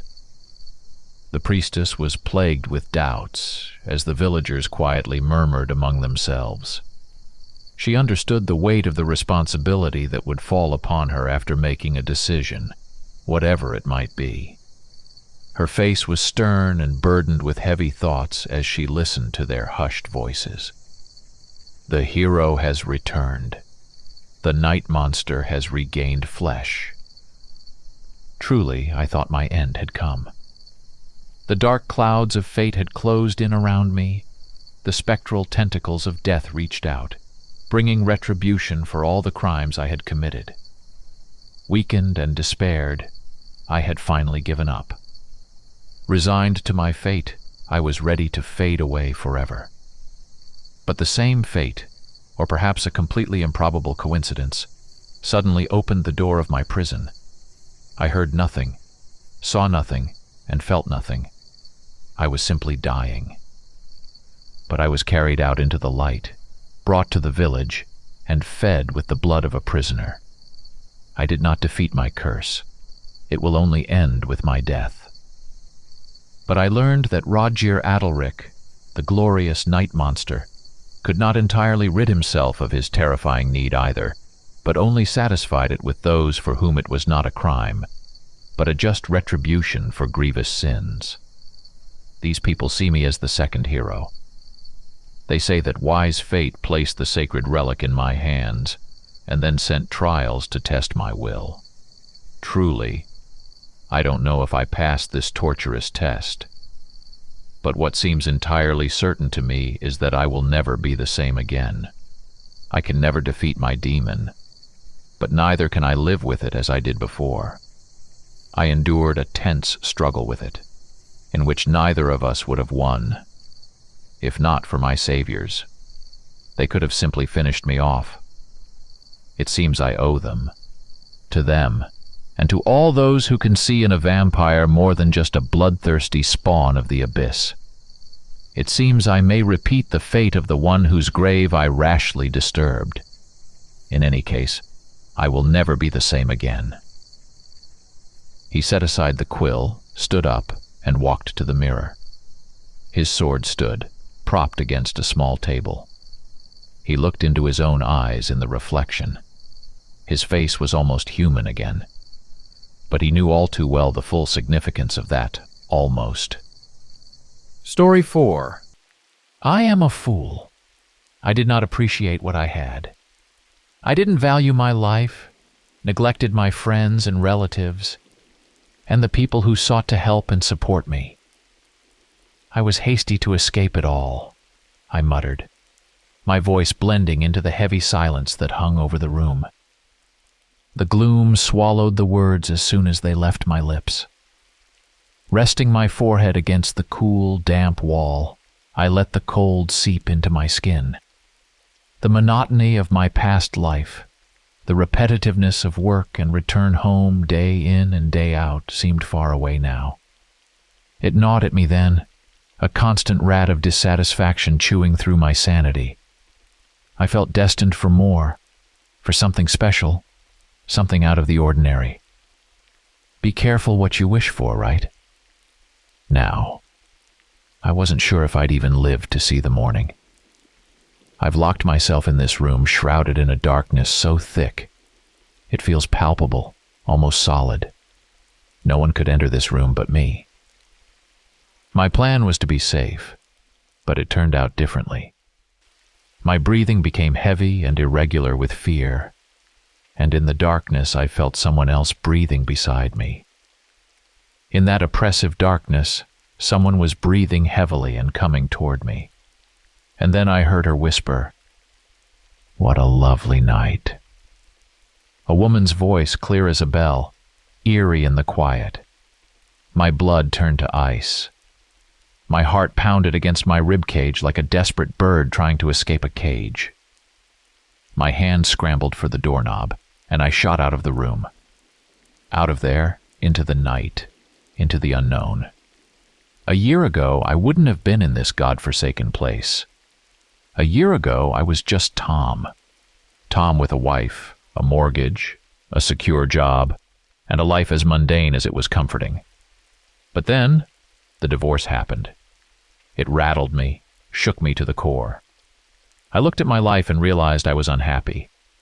So I decided to change it. I threw caution to the wind, quit my job, sold my house. I bought a motorhome, a cozy little thing that promised freedom and adventure. My golden retriever, Bucky, was the only piece of my old life I brought along. He was my companion, my friend, my anchor in the storm of change. For over a year we traveled. From the vast plains of Texas to the towering mountains of Colorado, from the sun-kissed beaches of California to the bustling streets of New York. Every new place brought new acquaintances, new experiences, and a chance to earn a little money. I found odd jobs wherever I went, relying on my charisma and easygoing nature. I loved it, loved the novelty, the freedom. I lived for the unexpected, for the thrill of waking up to a different view outside my window every morning. The wind in my hair, Bucky's excited barks echoing around us as we hit the open road. For a while, it was everything I wanted, everything I thought I was missing. The sun was inching towards the horizon when Bucky and I rolled into a small town nestled at the edge of a picturesque forest. It was a place forgotten by time, where the charm of yesteryears still lingered on the peeling paint of the houses and the cobbled streets. My motorhome rumbled into an old gas station, a relic from a bygone era. The building stood there like a lonely sentinel, aged and worn down, seemingly abandoned. But a sign on the door caught my attention. Night shift worker needed. The salary listed was good, better than any odd job I had taken up till now. It was the perfect opportunity to bolster my dwindling budget. An old man emerged from the building, leaning heavily on a cane. His long, thick beard was streaked with silver, a stark contrast against his dark, wrinkled skin. He was very tall, nearly scraping the door frame as he stepped out, but painfully thin, his old, shabby clothes hanging off his bony frame. He looked stern, almost grim, his eyes guarded. This was Theodore, the owner of the gas station. Our conversation was brief. He introduced himself, outlined my duties, and without further ado accepted me for the job. He didn't ask anything about me, where I came from, why I was here. It was odd, but I shrugged it off. On the road, I'd encountered all kinds of people. Theodore was strange, no doubt, but not the strangest. With my new job secured, I decided to take a walk through the sleepy town. The sun was sinking lower now, casting long shadows on the quiet streets. The buildings lining the streets were old, quaint, their architectural details hinting at the town's age. There was an unusual calmness. Most people were either at work or confined to their homes. I crossed paths with only a handful of locals. I nodded in greeting, and they returned it with cautious smiles. There were only 2 grocery stores, a testament to the town's slow pace and limited needs. It felt like a bubble, untouched by the rapid evolution of the outside world. Time seemed to have slowed down here, suspended in a gentle sway of nostalgia and tranquility. It was calming, appealing in a way the constant change of the road wasn't. For a man on a journey, a man of movement, the allure of such profound stillness was strange, but undeniable. I decided to stay for a few days, soak in the serenity, and replenish my funds. As darkness fell on my first night at the old gas station, I felt an eerie tranquility enveloping me. Bucky sat by my side, his eyes reflecting the glow of the dim gas station lights. We were isolated on the old road, with the vast black forest around us. The first hours were uneventful. I went about my duties, cleaning, tending to the pumps, inventorying the sparse merchandise on the shelves. As the hours passed, a feeling of unease began to creep in. The gas station, a charming relic during the day, took on a different aura in the night. The shadows played tricks on the corners of my eyes. The sounds of the forest seemed amplified, and every creak of the old building felt like a whisper in the wind. But Bucky was by my side, and his calm presence was comforting. Despite the odd vibes, I brushed it off as first-night jitters. It was past midnight when I saw the lights of a car approaching. An old model, its bodywork reflecting the stories of its years. A man stepped out, dressed in a long coat and a plaid hat, shadowing his features. He filled up his car with practiced ease, then walked towards the counter. "Good evening," he greeted, a small smile playing on his lips. His voice was deep and resonant, the timbre of it oddly calming. "Cold today, isn't it?" he said, filling the silent night with his voice.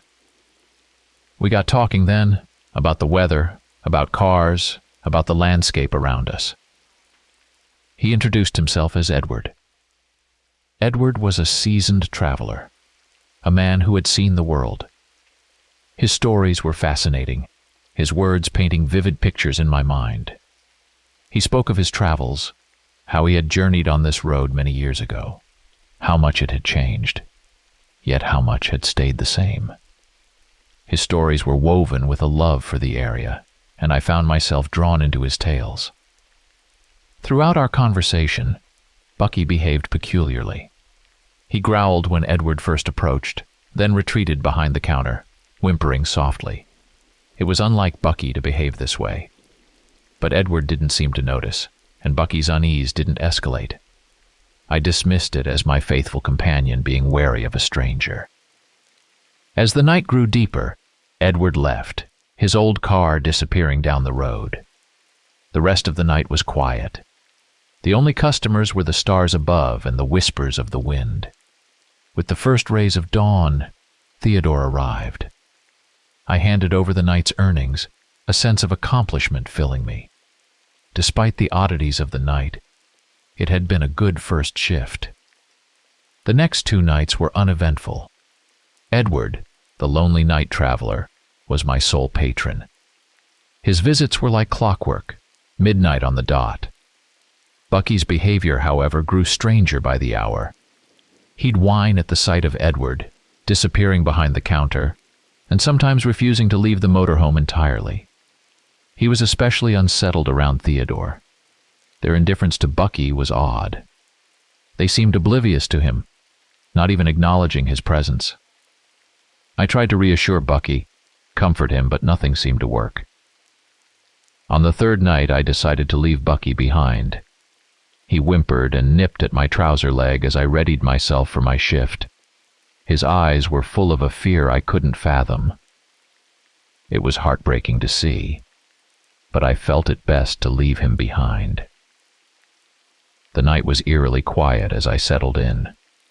The hum of the refrigerator, the occasional chirp of a cricket outside, they filled the silence, the mundane sounds of an average night. I was in the middle of my cleaning routine when I heard the rumble of a car engine. A vintage pink convertible pulled up, its polished surface glistening under the gas station lights.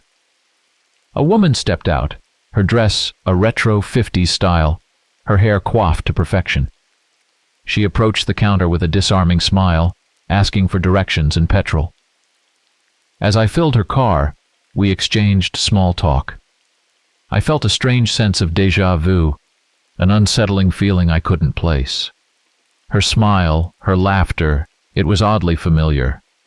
Her invitation to join her on her journey caught me off guard. I declined politely, but her smile never wavered.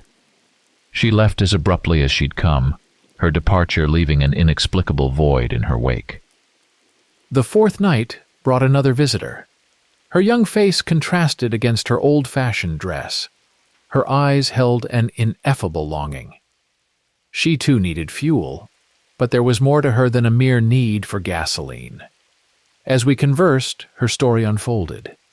She had lost her love on this very road, in a devastating car accident. She was searching for him, her words filled with a desperation that made my heart ache. She claimed that he often drove past the gas station at night. Others had seen him, but she was always a moment too late. Her tale, though tragic, seemed improbable. Her state of mind seemed shaky, her loss rendering her a bit delusional.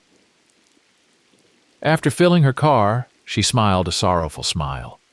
Her eyes glazed over with unshed tears.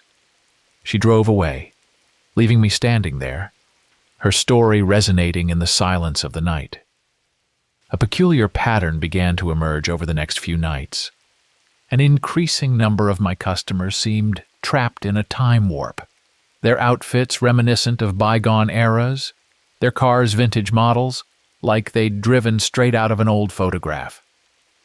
Their interactions were a mixture of mundane and surreal. Some were tight-lipped, their conversations limited to perfunctory exchanges, while others shared anecdotes that made my skin crawl. Stories of missed opportunities, lost time, unfinished goodbyes to their loved ones. I distinctly remember one woman. She was wearing an expensive dress. Her car was an expensive model, luxurious in every sense of the word. Her hands trembled as she recounted her tale. Her family, she claimed, had conspired against her, staging a car accident in a Parisian tunnel to end her life. The fear in her eyes was tangible, her story so wild, I was left questioning the line between reality and hallucination. The inexplicability of the events was starting to gnaw at my nerves. Part of me wanted to pack up and leave, escape from the enigmatic occurrences plaguing the sleepy town. However, the lure of the generous salary kept me anchored. I reasoned with myself, sure, these customers are odd, but I'm safe, aren't I? And so, I decided to continue my stint at the gas station. Amidst all the chaos, there was one constant. Edward. Like clockwork, he'd pull up in his old car, fill his tank, converse amiably, and leave. The rhythm of his visits was almost comforting, a predictable pattern in the maelstrom of the bazaar. But that night, Edward didn't come. An unspoken worry started to gnaw at me. His absence felt significant, an ominous shift in the pattern I'd grown accustomed to. Impulsively, I decided to leave the store and walk down the road, hoping to spot Edward's car approaching. That's when I heard it. A man's voice from behind, as clear as day. "Hey boy, I see you're a real gentleman. Good people like you don't stay long in places like this." The unexpected voice made me jump. I spun around, my heart pounding, but I found no one. For a moment, I thought it was Edward. The voice held the same timbre, the same casual tone. But the emptiness around me made me question my senses. The next evening, a thick fog drifted over the town and the gas station, enveloping them in a dense, wet blanket.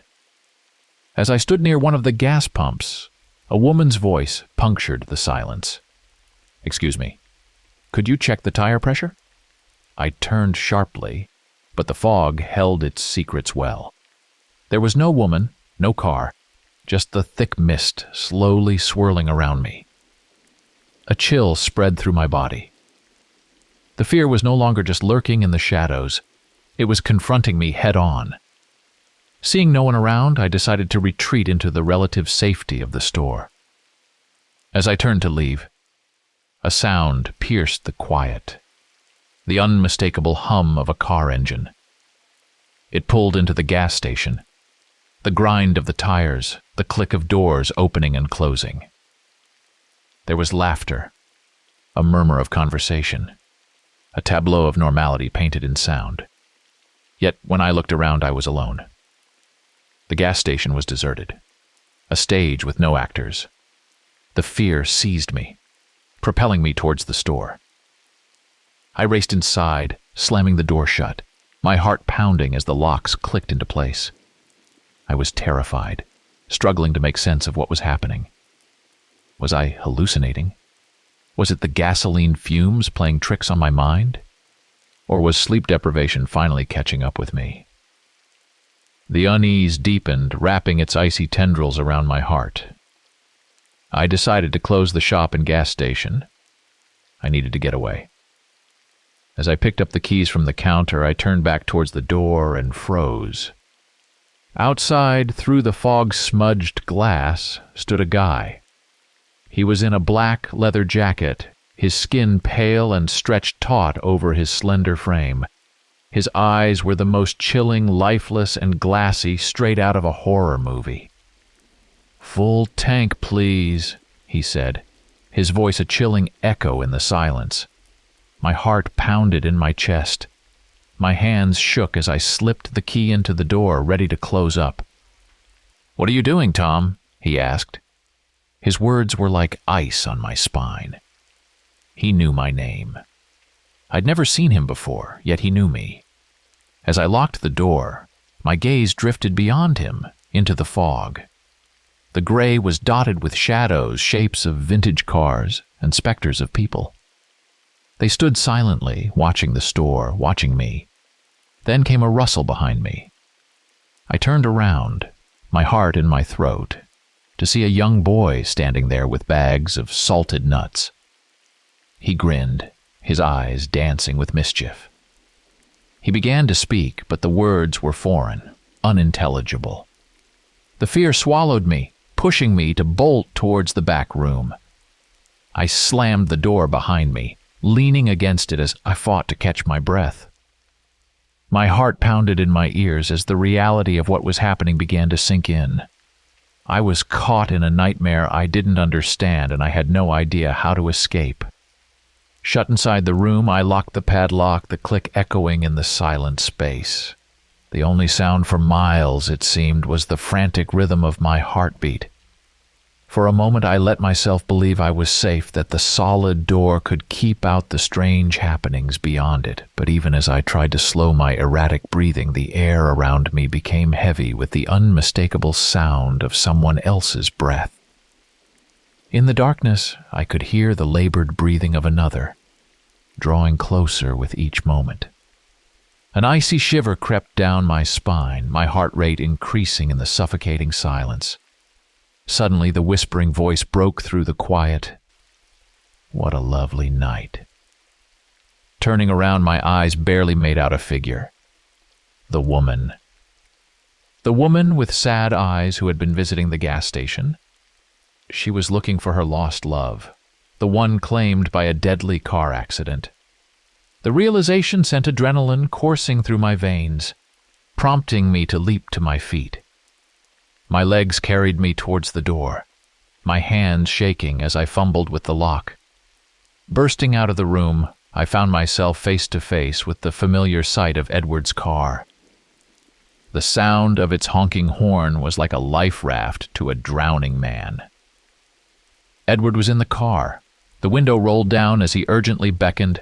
"Tom, hurry up, get in, don't waste time." Relief washed over me like a tidal wave, and I found myself running to the car. The door opened with a familiar creak, and I clambered into the vehicle. The moment I was in, Edward pressed down on the gas, the station retreating into the fog as we sped away. Gratitude bubbled within me, and I found myself thanking Edward profusely. Edward glanced at me, his face grim in the dim light. "You're a good guy, Tom, but you shouldn't have worked at that gas station. Get in your RV and drive away before they know where you're staying."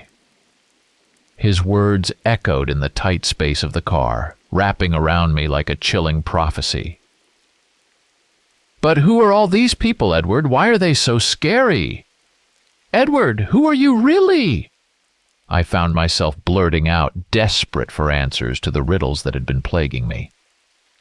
Edward, however, remained silent, his gaze fixed firmly on the road ahead. The journey to the camper felt much shorter than it should have. As I climbed out of Edward's car, he simply gave me a solemn wave before driving off, his car disappearing into the thick fog that seemed to have grown denser with the break of dawn. I stood, staring at the camper door that lay just a few steps away. Bucky's anxious barking pierced through the stillness, a desperate call of urgency. My hand was on the door handle, about to push it open when Bucky dashed out. He growled low, barking loudly at the surrounding fog before he darted away, disappearing into the shrouded unknown. "Bucky!" I called out, my voice strained. The cold mist swallowed the echoes of my cry, returning only a haunting silence.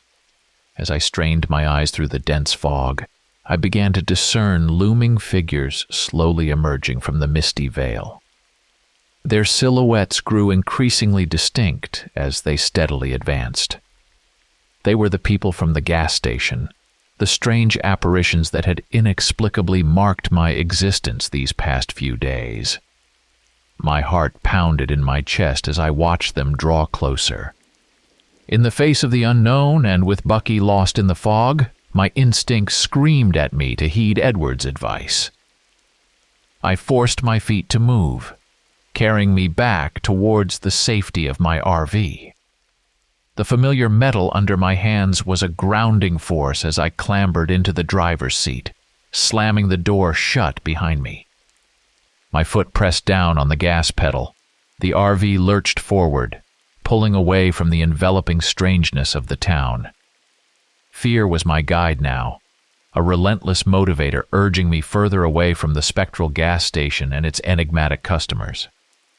My journey continued until I was finally free from the confining fog and found myself on a main road, the forest road now a distant memory in my rearview mirror.